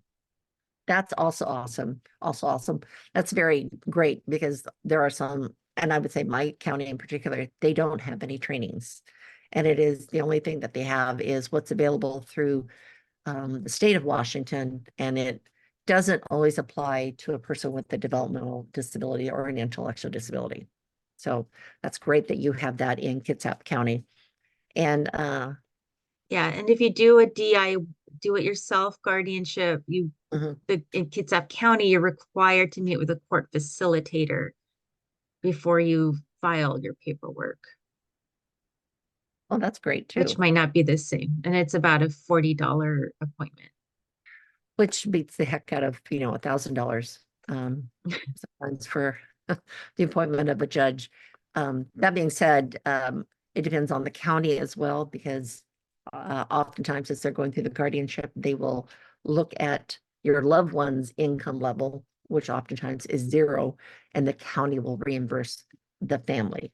But it is all county specific. It doesn't mean that every county is going to do it, but you can certainly ask. And going back to the Social Security, I finally remembered what it was. It's a benefits analysis. And what the benefits analysis does, because Social Security just on a person's income over the age of 18 is one thing, and it's based on a certain level of money that a person will get monthly. If and when one of the parents either retires or dies, then the Social Security can be drawn off of that parent's working Social Security. So oftentimes that is the SSDI, and that will raise that person's income level. So that being said, now you're thinking, now I have a person is on SSDI.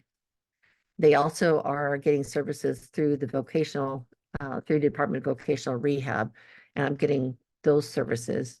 I'm also, the person is also um, is getting DDA services, and person's getting, the family's getting personal care to be able to support the individual. So there's just all these little things you have to know in the event that you want to, really cobble together a whole life for a person, but it's knowing what the services are. And we had talked about, the state needs trust. There is a special needs trust that's through Washington State. You could also have one just through your develop one with your attorney. The special needs trust through Washington State is unique in the fact that it is, you put money away that the state dollars match it. So that it is a very, it's a great asset that the state has. I don't have this on here as well, is the ABLE accounts. ABLE accounts were developed so that people could put money aside in an ABLE account, and it will not reflect on that person's social security limit of having an asset of more than $2,000 would affect their social security payment. So the person could put certain money aside and use it as a way that it's going to be for, let's say, transportation, going to a summer camp, doing things that otherwise they wouldn't have any advantage of doing it, that they can put it aside and it would not count against their resource limit that Social Security puts at $2,000 a month. There's also, if you go through the process of developmental disability administration and you are having difficulty like with the assessment, you can access the disability rights of Washington.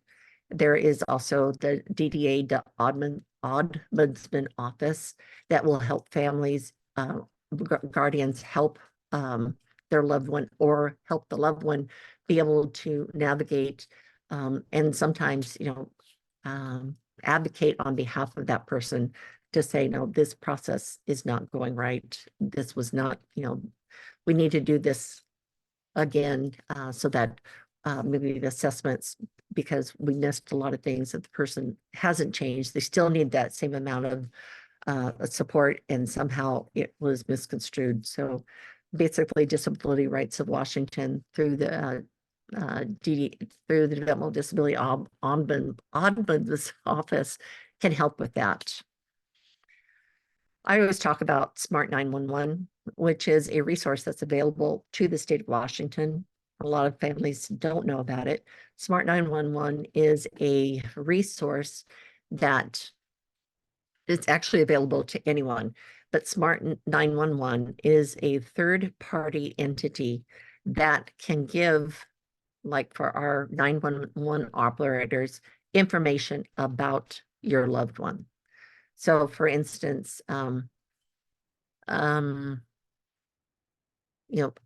sometimes the only option that a family might have when, let's say, they have an adult or young adult who has autism, who has mental health challenges, who's now become combative, that they're hurting somebody in the family, that they call 911.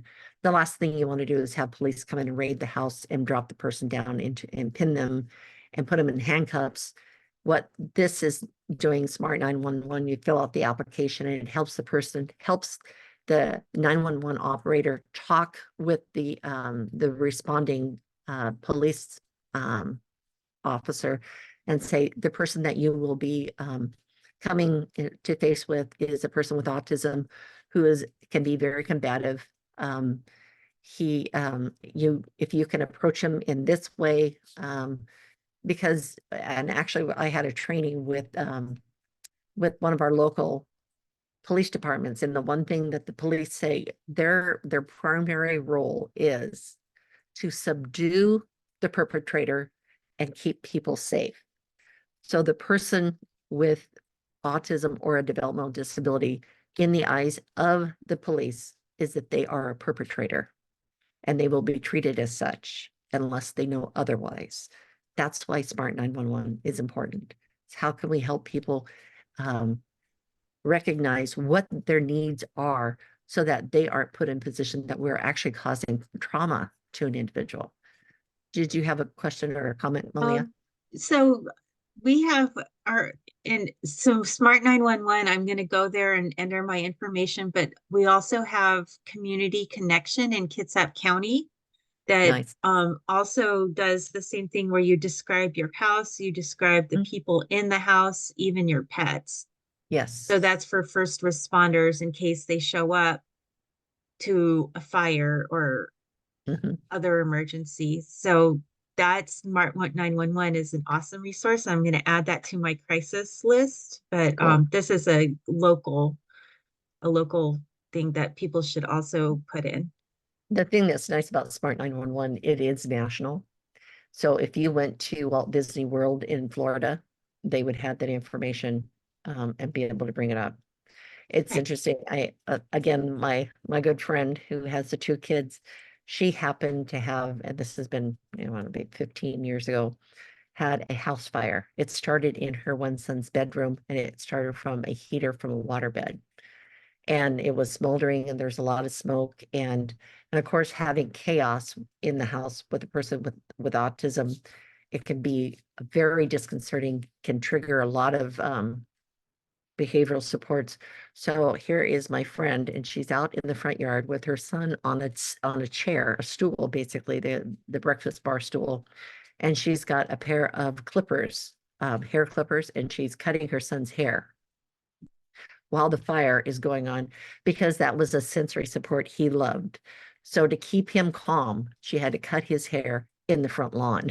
And that was like that when she filled out her 911, she said, you might see me out in the front yard cutting my son's hair, but that is, he's got sensory needs that could be implemented to help de-escalate him in the event of emergencies or commotion. So I think about that. It's just like I can picture her doing that. And here she is kind of directing folks and cutting his hair at the same time. But anyway, there's also the housing authority. Usually a certain city in a county like Vancouver, we have the Vancouver Housing Authority, and they utilize um, was it Housing and Urban Development, which is HUD, and that's a federal program. And that includes Section 8 housing. It basically gives voucher for people with disabilities. There's a certain number that they will give out so that people who have difficulty accessing um, rent, being able to pay for their rent, if they are qualify for Section 8 housing, what that does is, depending on what their disability and what their level of income is, that they will cut their rent to maybe 15 or 20%, and then the federal government then reimburses the rest of it. So there's only a certain number that the housing authority gives. You have to apply for it. I would love to say it's based on when your name comes up, but it is not. It is processed on a lottery. So you could put your name in tomorrow and get a Section 8 housing, or you could be on the list for 10 years, and it's just because your name was not pulled out of the lottery. So um, try it sooner than later. Matter of fact, I would say this is like if you want, regardless, if your son or daughter applies for Section 8 housing, it might not be for another 8 to 10 years that they would get it, but that would help them in the event that they are living in the community, that their rent would substantially be reduced. Find out what your housing authority is in your community. This isn't something that they talk about in transition. This isn't something they talk about, in your transition IEP. But when you talk about housing, there are options, and it depends on, I'm just showing you the ones that I know that my community has. I know that there are different ones. Matter of fact, there's one in Cowlitz, and it's called, they have an application that's called a potable application. So you can apply in a housing authority in another county and qualify, but then it becomes potable that you can bring it to Clark County, Kitsap County, whatever. But no one's going to tell you that. So there are ways, like I said, there are options and access to services that are available that that can be helpful. So another thing to consider. Then there's the Washington Access Fund, and they provide funding to people with disabilities in Washington and Oregon to purchase assistive technology and achieve greater independence. And it is a fund. It is basically it is like a loan, and it is a low interest rate, and it is focused just on people with disabilities. So if a person is wanting to, get some sort of augmentative communication device and they need to purchase that, they can't purchase it. They don't qualify, with any with a credit rating because they've never had any sort of credit, that they can go to the Washington Access Fund and get a loan and be able to pay that off. And sometimes, for a very manageable amount that they can pay over a certain amount of time. So those are all, that's also because sometimes it will be that you can go through your waiver program and you can get the service. Um, this is a scenario that happened with us just recently. That's it. I'm trying to remember, it was when Michael broke his foot. He had a seizure. His foot got a drop seizure. Actually, it's more than a drop seizure. And he had his foot kind of underneath his chair. And when he his one seizure, because he becomes very rigid, and then he drops, and then he becomes rigid again. And he threw himself out of the chair, and his foot was underneath the rung of the chair, and he broke the tops of the bones on the top of his feet. And so he had to be in a cast. And to be able to get him in the bath, he needed to have a bench, just um, a shower bench. I mean, a $60 product that I thought I'm going to call up its case manager and say, Michael needs that. And it is an adaptive accommodation that he needs that's on his core waiver. And she said, all right, I will submit it. And then she calls me back. She goes, well, it's up for review and it can take up to 3 months. I'm like, forget it. I'll pay for it myself. I mean, and again, I that's where mean, one of them, it go could ahead. take a year. Yeah, Yeah. exactly. Exactly. So Karen has a question. What if the person needs help with all activities of daily living? Would it be appropriate for the person to be on the wait list if they need assistance with ADLs? Would a group home be more appropriate? My son is almost 15, so 3 years till an adult. Well, you know what, Karen, what I would suggest is first, look at what resources are available. Think of what your son needs. I think it's your son. I can't remember. Yes, your son's almost 15. What if he needs supports with the activities of daily living, they'll want to know more. They'll want to know, well, what does that mean? Is it a full assist? Is it a partial assist? I don't know if you've gone through the DDA assessment or if you have DDA services, but that would all be determined on that. And I think what would be maybe even something, not that I'm throwing more work at you, Malia, but I know like even parent to parent or the parent coalition is, being able to help people identify what an adult family home might look like, or what does supported living look like? What does a companion home look like?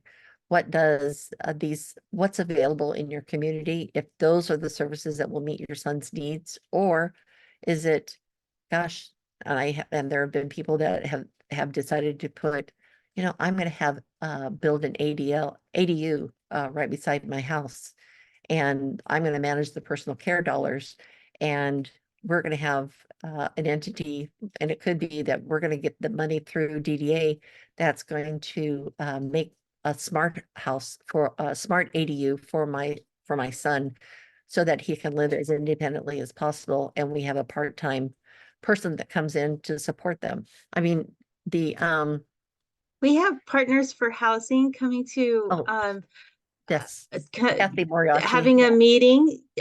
No, Kathy's the creative housing, but Partners Oh, for that's it. Housing does the housing assessment, and they have creative solutions, and that's going to be in February. And I put the link to that event, but it's not just housing, but that they do specialize in that. And they talk about all these different creative ways and roommate options and things like that Hmm. too.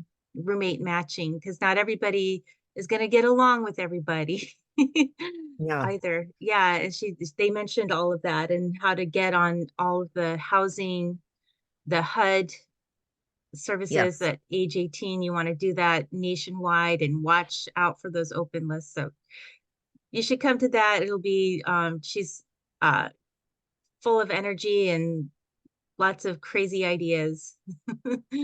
And that's, that, I mean, it is crazy in the fact that it's not something that the service system uh, It's not lists cookie as a cutter. service. No, Yeah, it is not cookie cutter, and it is going to meet the need of a person-centered support that your son, your daughter, your loved one is focused on, that would like, or that you think that, gosh, this would be a really good option, and how can we make this work? There are families that have done creative ways, and I'm sure that's what they will talk about. Um, and I mean, I could go on for the rest of the night and just talk about the creative ways that families have put together opportunities um, that could meet their needs. So, like I said, there is always the standard services that are provided through DDA, or if you decide to do a person-centered plan and look at what would it really look like. Um, there are creative ways, and there are creative ways of braiding and weaving service dollars to make some of these things happen. And, I would love to say there's a standard, like you said, a cookie cutter process, but that it isn't always the case. So I know that wasn't really an answer, but it was resources and things that you consider. So hopefully you can take that into consideration. But good question, Karen. Thank you for bringing it up. So the other thing of looking, the whole life, the lifelong learning neighborhoods, how to be engaged with your neighborhood. I mean, for us, like for myself, we know our neighbors just because we're outside, we're doing our yard work, we wave, we introduce each other, we get their mail, we take it over, we borrow a cup of brown sugar. Those types of things is part of your neighborhood, that you become. But oftentimes it is more of a process of engaging individuals in your that has a developmental disability, intellectual disability, or autism into a neighborhood. And like I said at the beginning, for my son, it's his dog. His dog is, I mean, everybody knows who Scooby is. His dog's name is Scooby. And he's a goofy golden doodle who he's just goofy. Anyway, everybody knows him. And it's, like I said, it's a talking point that people. And actually, that's what the dog is for, is because of his social anxiety. When he's out with his dog and he's got the dog on this leash, people always look at the dog. They'll always greet the dog. And they'll say, "Oh, is this your dog?" They don't look at him, which has been a positive thing. But like I said, neighborhoods, how do you create a neighborhood? Sometimes family or individuals have had open houses, have had neighborhood barbecues. My son has every Halloween, he has a drive-by trick or treat. It's not a trunk or treat, but it's a drive-by trick or treat. So anybody going by, we have kind of a party atmosphere that he gives out treats to anybody that comes by, and everybody now knows that that he has a drive-by, and now a person down the street has they've created something even more, I mean, not more elaborate. Ours isn't elaborate. It's just kind of a basic, but they've got this elaborate thing that you can go in, and they literally have a pig roasting out in their driveway. They have kind of a castle thing. So people are starting to almost emulate the same thing, and it's just kind of it's a neighborhood theme. So, like I said, creating neighborhood opportunities that people feel belong to. Again, we just talked about housing. That's a big thing, especially in this day and age when, it's rent is astronomical. The ability to buy a house, for a lot of people is cost prohibitive. So housing is a big thing. Employment, that we're an employment first state. That means regardless of the significance of the disability, as a student exits school, the only service that there are for day program is employment. After 9 months, if they haven't gotten the employment, or if they want employment and co-occurring concurrent services, the community inclusion, they can have both of those. There's also an opportunity for post-secondary education. There are educators in universities and community colleges that have AA degrees for people that could even go through to get their bachelor's. Matter of fact, there's a young man here in the state of Washington with Down syndrome, and he just got his bachelor's degree. So post-secondary education should not be completely eliminated from the list of looking at lifelong learning and the potential of a person going to post-secondary education. Being able to access retail stores, being familiar with what's available in your community. Medical and dental, I mean, that's just sometimes I'm like, finding doctors that you really feel comfortable with. And as you have, depending on the age of your loved one, if you have like say your 15-year-old that's been going to their pediatrician for their whole life, by the age of 16, they're going to suggest that you move on to an internal medicine doctor. So I would start interviewing internal medicine doctors to say, are you familiar with this? This is what my son or daughter needs. Sometimes the clinic setting is a good place that you can be able to resource different specialties. But being able to go from your pediatrician that you've known since maybe your child was born to now I go to somebody that I don't really know, and they have no really good understanding of what conditions that is associated with my loved one's disability. That can be a challenge. And again, it's something that you have to be proactive with, because just going into an office doesn't always mean that they're going to know and understand what their support needs are. I can tell you, even going to the emergency room, and I've had to do this on many occasions with my son for whatever reason, that he's got a lot of auditory sensitivities that, especially in a emergency waiting room where you might have somebody who is literally, and this was the case, somebody's laying on the bench and they're crying and they're moaning, and you have, another child that's upset and obviously not feeling good and is crying, and he is about ready to blow his top. And I went and I talked with, first I talked, which was my mistake. I went to the receptionist and she said, there's nothing we can do. You can see we're full. I said, can I speak with your quality management department? This is a response to a person's civil rights to access his services based on his medical needs. And right now he will not be able to access services because he doesn't have an environment that he can sit in and wait for his services. And let me tell you, I mean, it only took maybe about 2 minutes, and he had a place that he was able to be in, and it would be quiet. So, and now we do have, doctors, we have airports, we have different places that have identified places for people who have sensory needs, which is a great thing. Karen, she says, what about military pediatricians? Do they still see age 21 like Seattle Children's does? It depends. It really does depend. Some pediatricians do not like to see a person over the age of 16. That's just, but I would check and see if a military pediatrician would see him until 21. That being said, you're still going to have to look for another um, another doctor, an internal medicine doctor. I would highly suggest an internal medicine doctor and not a family practitioner.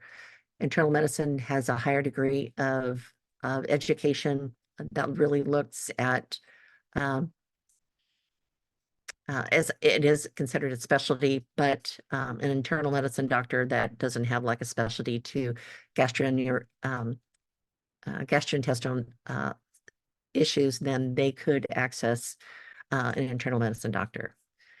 Emily says, my 17-year-old sees a family care doctor at Bremerton Naval Hospital. He no longer sees his pediatrician there. So there you go. That would be also, something else is tap into other people that have had good experiences with doctors. I don't know what, Malia, if that's something that you would do. I know that you can't give details or be preferential to anybody, but the idea that these are resources that families have told me that they've accessed. Is that something you would do? She is nodding her head. All right. And then Karen says, I will check my kiddo is very medically complex and behavioral diagnosed. There, yeah, exactly. I mean, I understand 100%. So yeah, that those can be a challenging situation. So, and I know you don't want to change, but I would say you could probably change one doctor and then others. So if it is just from a pediatrician mindset to or it could be even a neurologist to from a children's or pediatric neurologist to an adult neurologist. And that's one of the things that I started with is moving a neurologist, a pediatric neurologist to an adult neurologist when Michael turns the age of 16. Because I can tell you when it comes to the onset of puberty and the changes of hormones, it does affect a child in so many ways. So just, again, these are my opinions and people have checked in on it. I just, I hope that you will, check in with Malia or even engage with other families who are going through the same path as you are. Dentistry, there's another, it's only been, there was, depending on the Washington legislature and their funding, because almost 4 years ago, they did not have enough funding and they stopped all dental care for people who were on waiver programs. So Medicaid was not paying for dental care and it had to be out of pocket or they just didn't get dental care. Well, about 4 years ago, they reinstated dental, but when you go to a dentist, obviously Medicare and Medicaid will pay at a very much lower rate, and they will only accept a certain amount of people. So again, look for dentists, talk with people. I found a dentist in our community that I was like just amazed, and it just through happenstance of talking with another family. I It's talked very about, difficult to find Medicaid dentist here in Kitsap County, and yeah, oftentimes where we are, because the way the crow flies, that's how the the it's not the the same, same. The crow flies is Seattle, but that's two right, hours from here. But that's what we've got. exactly. And here, where I'm at, it would be going to Oregon Health Science University, which is way over in Portland. It is nearby, but it's still the process of being able to access it might as well be, in Idaho.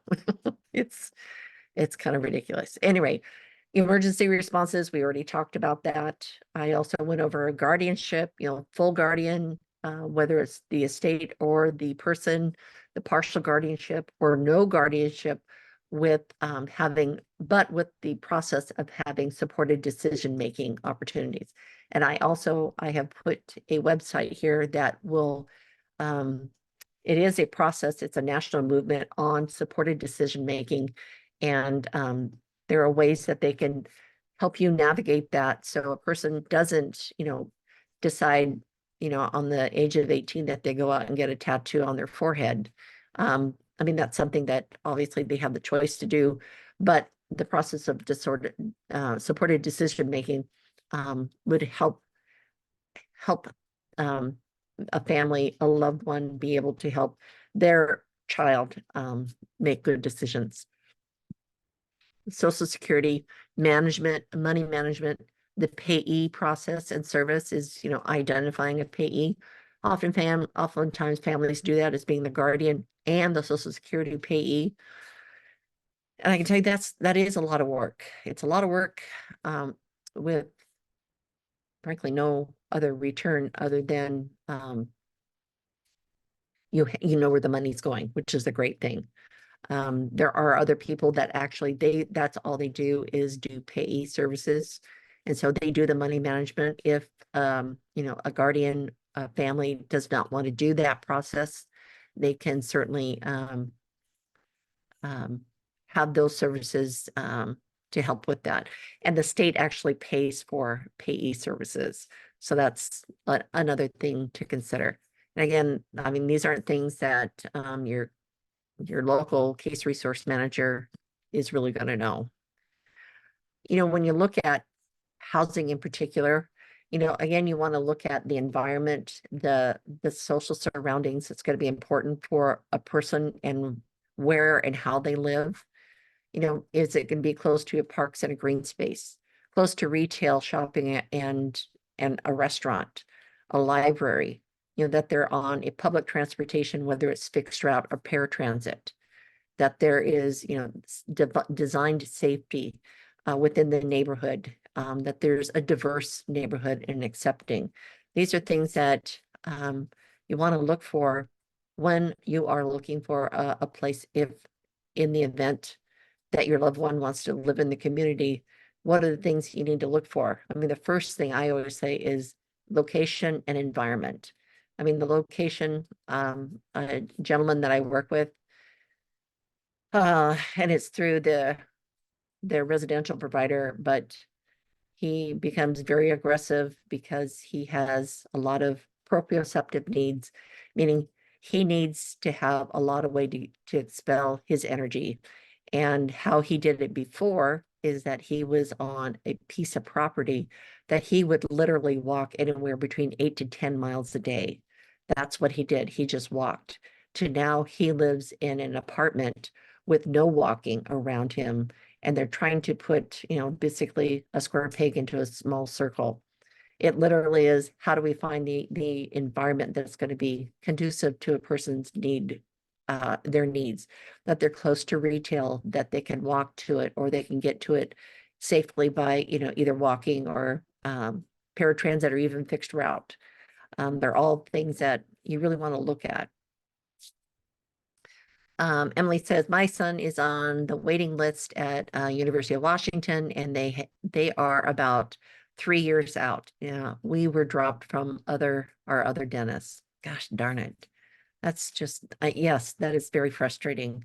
And especially when COVID hit was also when, that's when the state had cut services, and then it reinstated it soon afterwards. And so there was this huge backup of people trying to access services, especially like a teaching hospital, like the dental clinic that's at University of Washington, or at ours is Oregon Hill Science University, that has a dental clinic that has literally 2 to 3 years of waiting because that's all they have. So again, ways that you can put money aside, whether it's in an ABLE account or whether it's in a special needs trust, so that there are resources that a person get their teeth cleaned, that that you can find somebody in the community, because that's the part that is just so very frustrating, is that somebody has, they need dental care. And the interesting thing is, they have a lot of research has come out through the Center for Disease Control, that obviously having dental care is as important as, having your blood pressure checked, that your health, because if you have teeth decay, it literally can affect your lungs, it can affect your heart, it can affect all of your organs. And it's just as is important is if you go for a regular, checkup with your doctor, that you have a person that goes in and has a regular checkup for their dental care, because people who have decaying teeth and they're breathing in decay that goes into their body, they are sick. Their immune system becomes compromised. But We that's were where I had. talking at the Kitsap Public Health Equity meeting today about Mhm. the dental Uh, care and how hard, it how is the just access here in Kitsap is so bad. So, um, Emily, if you want, I can see if who was talking about that. It was the Kitsap Black Student Union person who brought it up, and she was in tears. But there, it's on the radar about how how bad the provider shortage here is in Kitsap. I mean, even if you have good insurance, it took 2 years just for me to get a dental visit for regular cleaning. So, right, um, but Well, my if son you, has to be, they have to do it like under anesthesia. right, right, yeah, Um, well, and the bad thing about it is like he did it with his previous doctor, or his previous dentist was like, we're no longer taking Medicaid for clients over the age of 6, and just dropped right, us. yeah, And they sent us to like Peninsula Community Mental Health.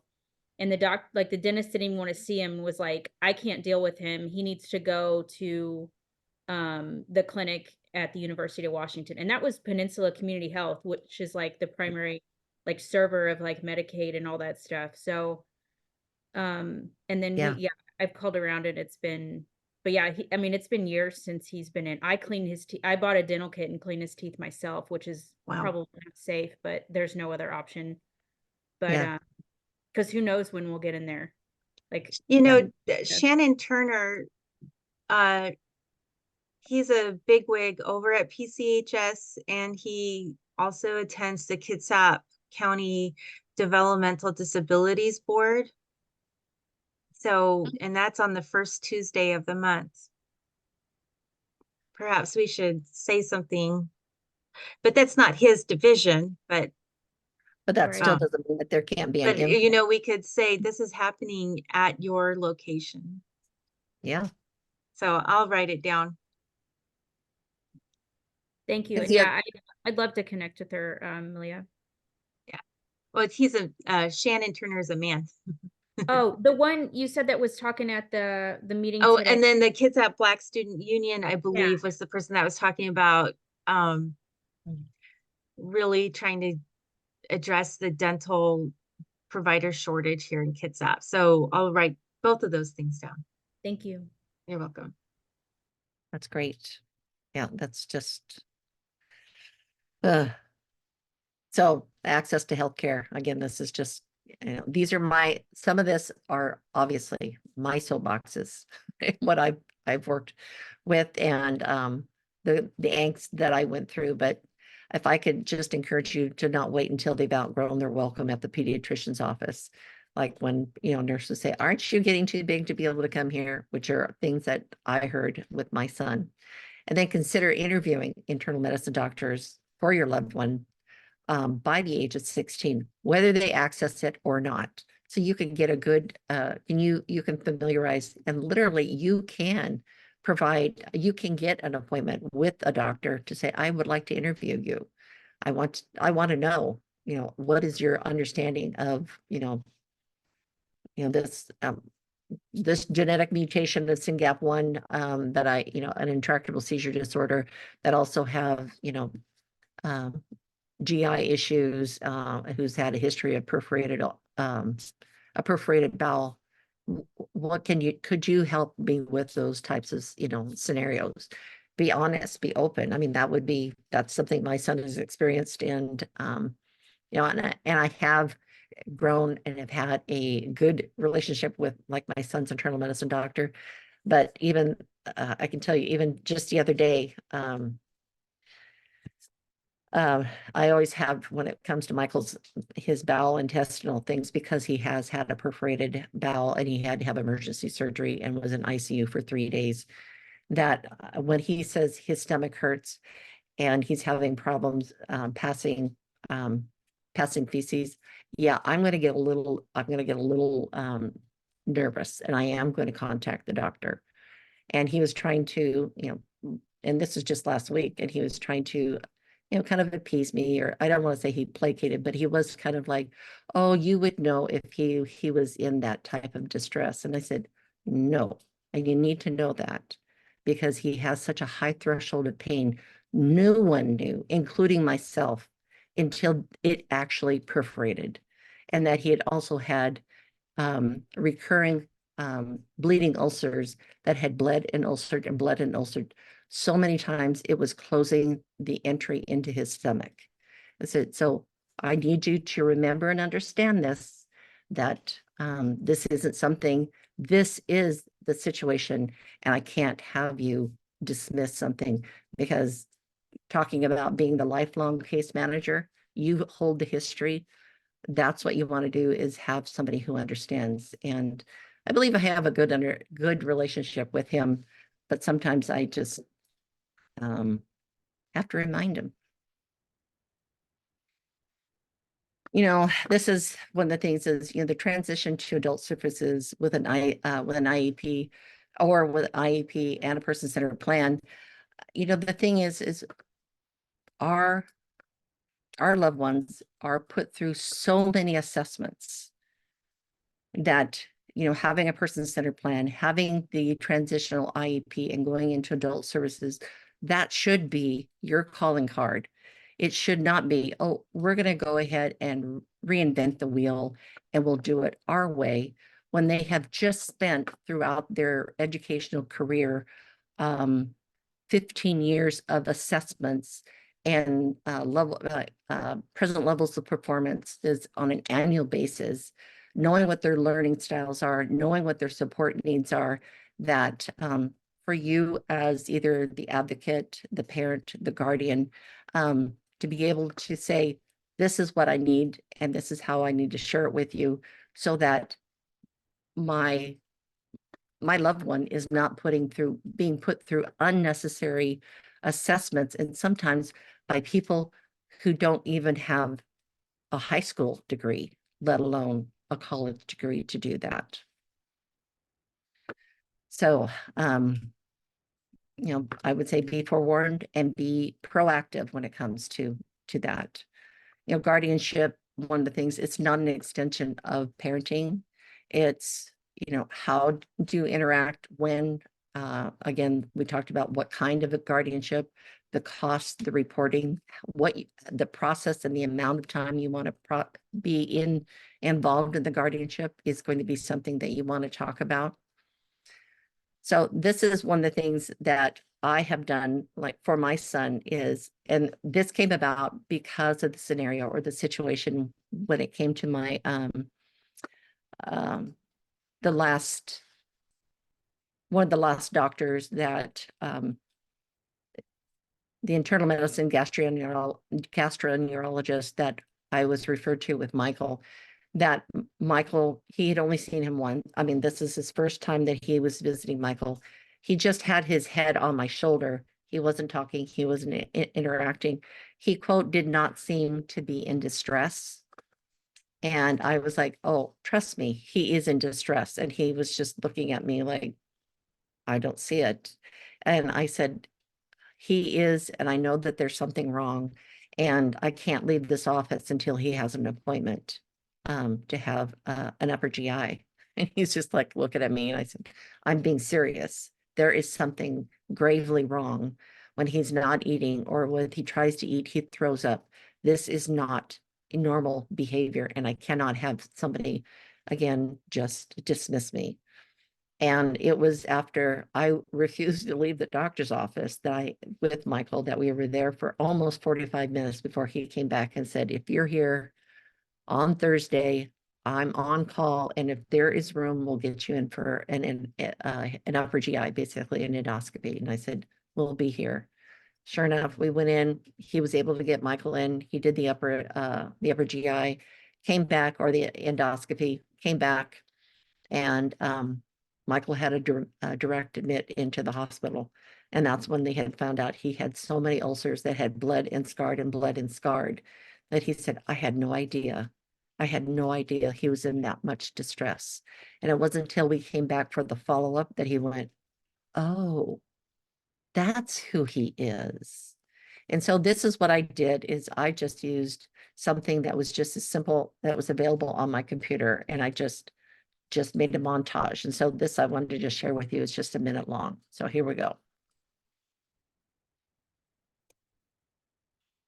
So welcome, just sit back. I'm fixing to amaze you.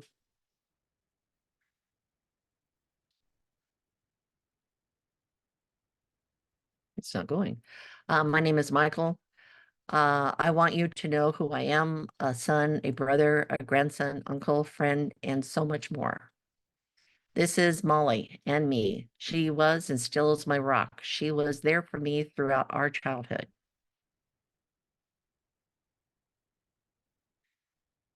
And so then I just put together this montage. It had music that went with it, and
so that did was one, I wanted to see that he is a loved person in our family, that he has family and friends around him, that what he looks like on a good day is what I wanted him to see. And he said, he literally said, and now I'm going to get teary.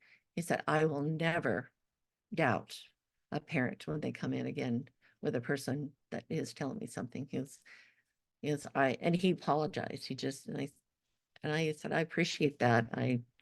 If there was any way that I could influence you to make sure that this doesn't happen to somebody else again, I guess there was a silver lining in this, because so at any rate, I have shown this, as Michael had something that happened not too long ago again.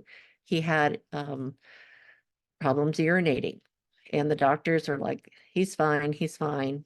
And that was his regular doctor that I said, it was after the second time that I said, no, there's something wrong.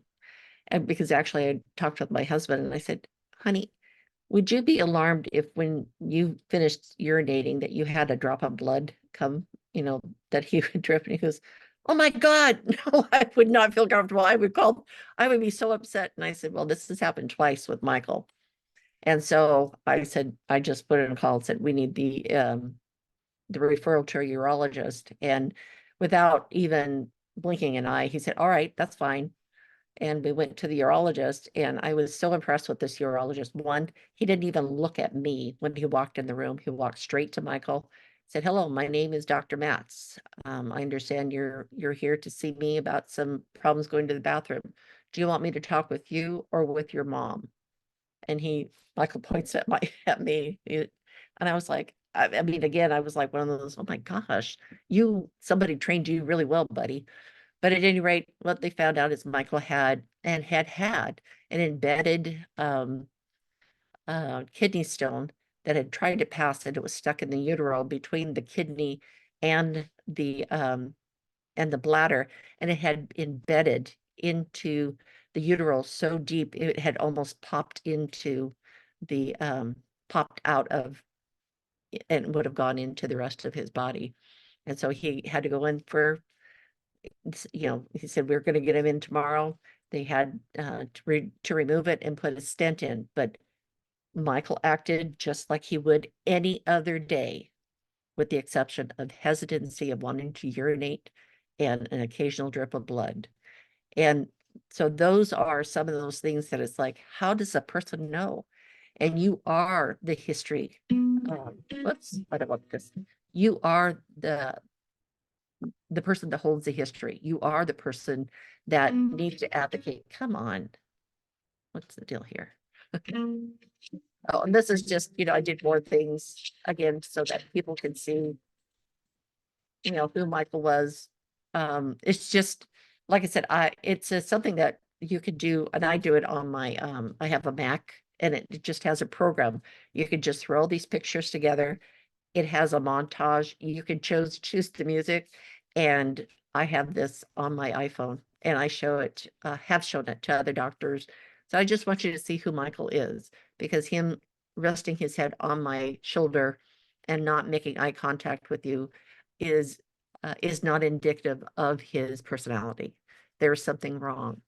And so having something that's going to show that is it's, like I said, a picture is worth 1,000 words.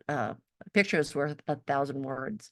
And so, I mean, this is Michael getting his vagus nerve stimulator, and this is him literally out of surgery, and he's just like, he's ready to go.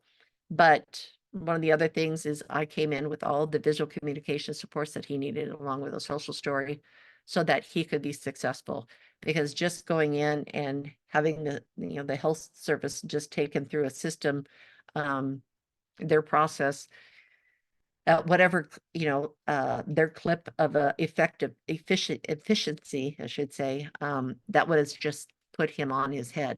So again, is helping them understand what he needs. He can't be rushed. He needs to have a quiet environment. Talk with him. Don't talk with me unless you ask for permission, just as you would anybody, out of respect. So those are things that, that I made sure were in place before we, and that was only after he'd had, 3 hospitalizations with, 2 of them having ICU time in the ICU. But it is, looking at the whole picture of the person. Providing information is going to be so invaluable when it comes to sharing information about an individual. And, like for this is looking at the whole person. It doesn't mean that challenging behaviors is everything about a person. It has to do with, it could be a life event. It could be, literally related to their disability, or it could be related to where they are in their chronological lifespan, like the onset of puberty. I mean, there's so many things, the environment that can change a person's total affect, and, the medical conditions that will help him be as successful. And I am one that is not interested in getting, and I'm going to run through this really quick because this isn't really, I'm not interested in putting him through any medications that we can't figure out first, to rule out anything that isn't physiological, because 95% of the time it has to do with the environment. It has to do with something that physiologically can trigger anything that could be difficult for him. And he has very limited medication, and all those that he does have are really related to seizures. And I am that person that has become as knowledgeable, and I do research, but I've made that my chore, that one day I'm going to have to turn over to my daughter. So, find out what works, be able to make sure that you have those things listed. We don't want to have people just be reinvent the wheel, or have a person to support a person just for support's sake. If the whole personality and the environment doesn't work, it's not going to work for your loved one. You know, I have, you know, visual supports at Michael's house. I make sure that there's training that goes with it. And oftentimes this is left to the residential provider. I don't, because I know what works for Michael. I am his lifelong case manager, and I will work in collaboration, and I will provide training in whatever that agency needs. So it really is, how can we help a person? And this is support at work. I'll go through that. That's really talking about what his supports needs. That's his none. If I didn't say that, this is kind of his power card. It's kind of like, you know, what would Sister John say? And I can write something down, and it's something that helps him kind of refocus, and it gets him out of his cycle of behavior oftentimes. But just recapping what we just talked about today, because it's 8:29, is person-centered circle support or MAPS or future planning, self-directed, supported decision-making, whole life consideration, that is, you know, consideration of the physiological, the spiritual, the physical, the psychological, the environment, everything that has to do with that whole life, quality of life indicators, involvement,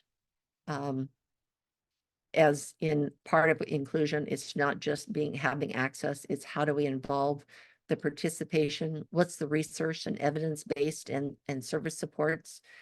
And like I said, don't settle. Someone's life does depend on you. And it is, you know, I would love to say that, you know, other people have all the answers, that there would be just, you could step into a system and all the answers would be there. But be creative. Don't lose heart. Be the advocate that you are. Be the person that you are here, learning more. It's what we as parents are, what we have to do.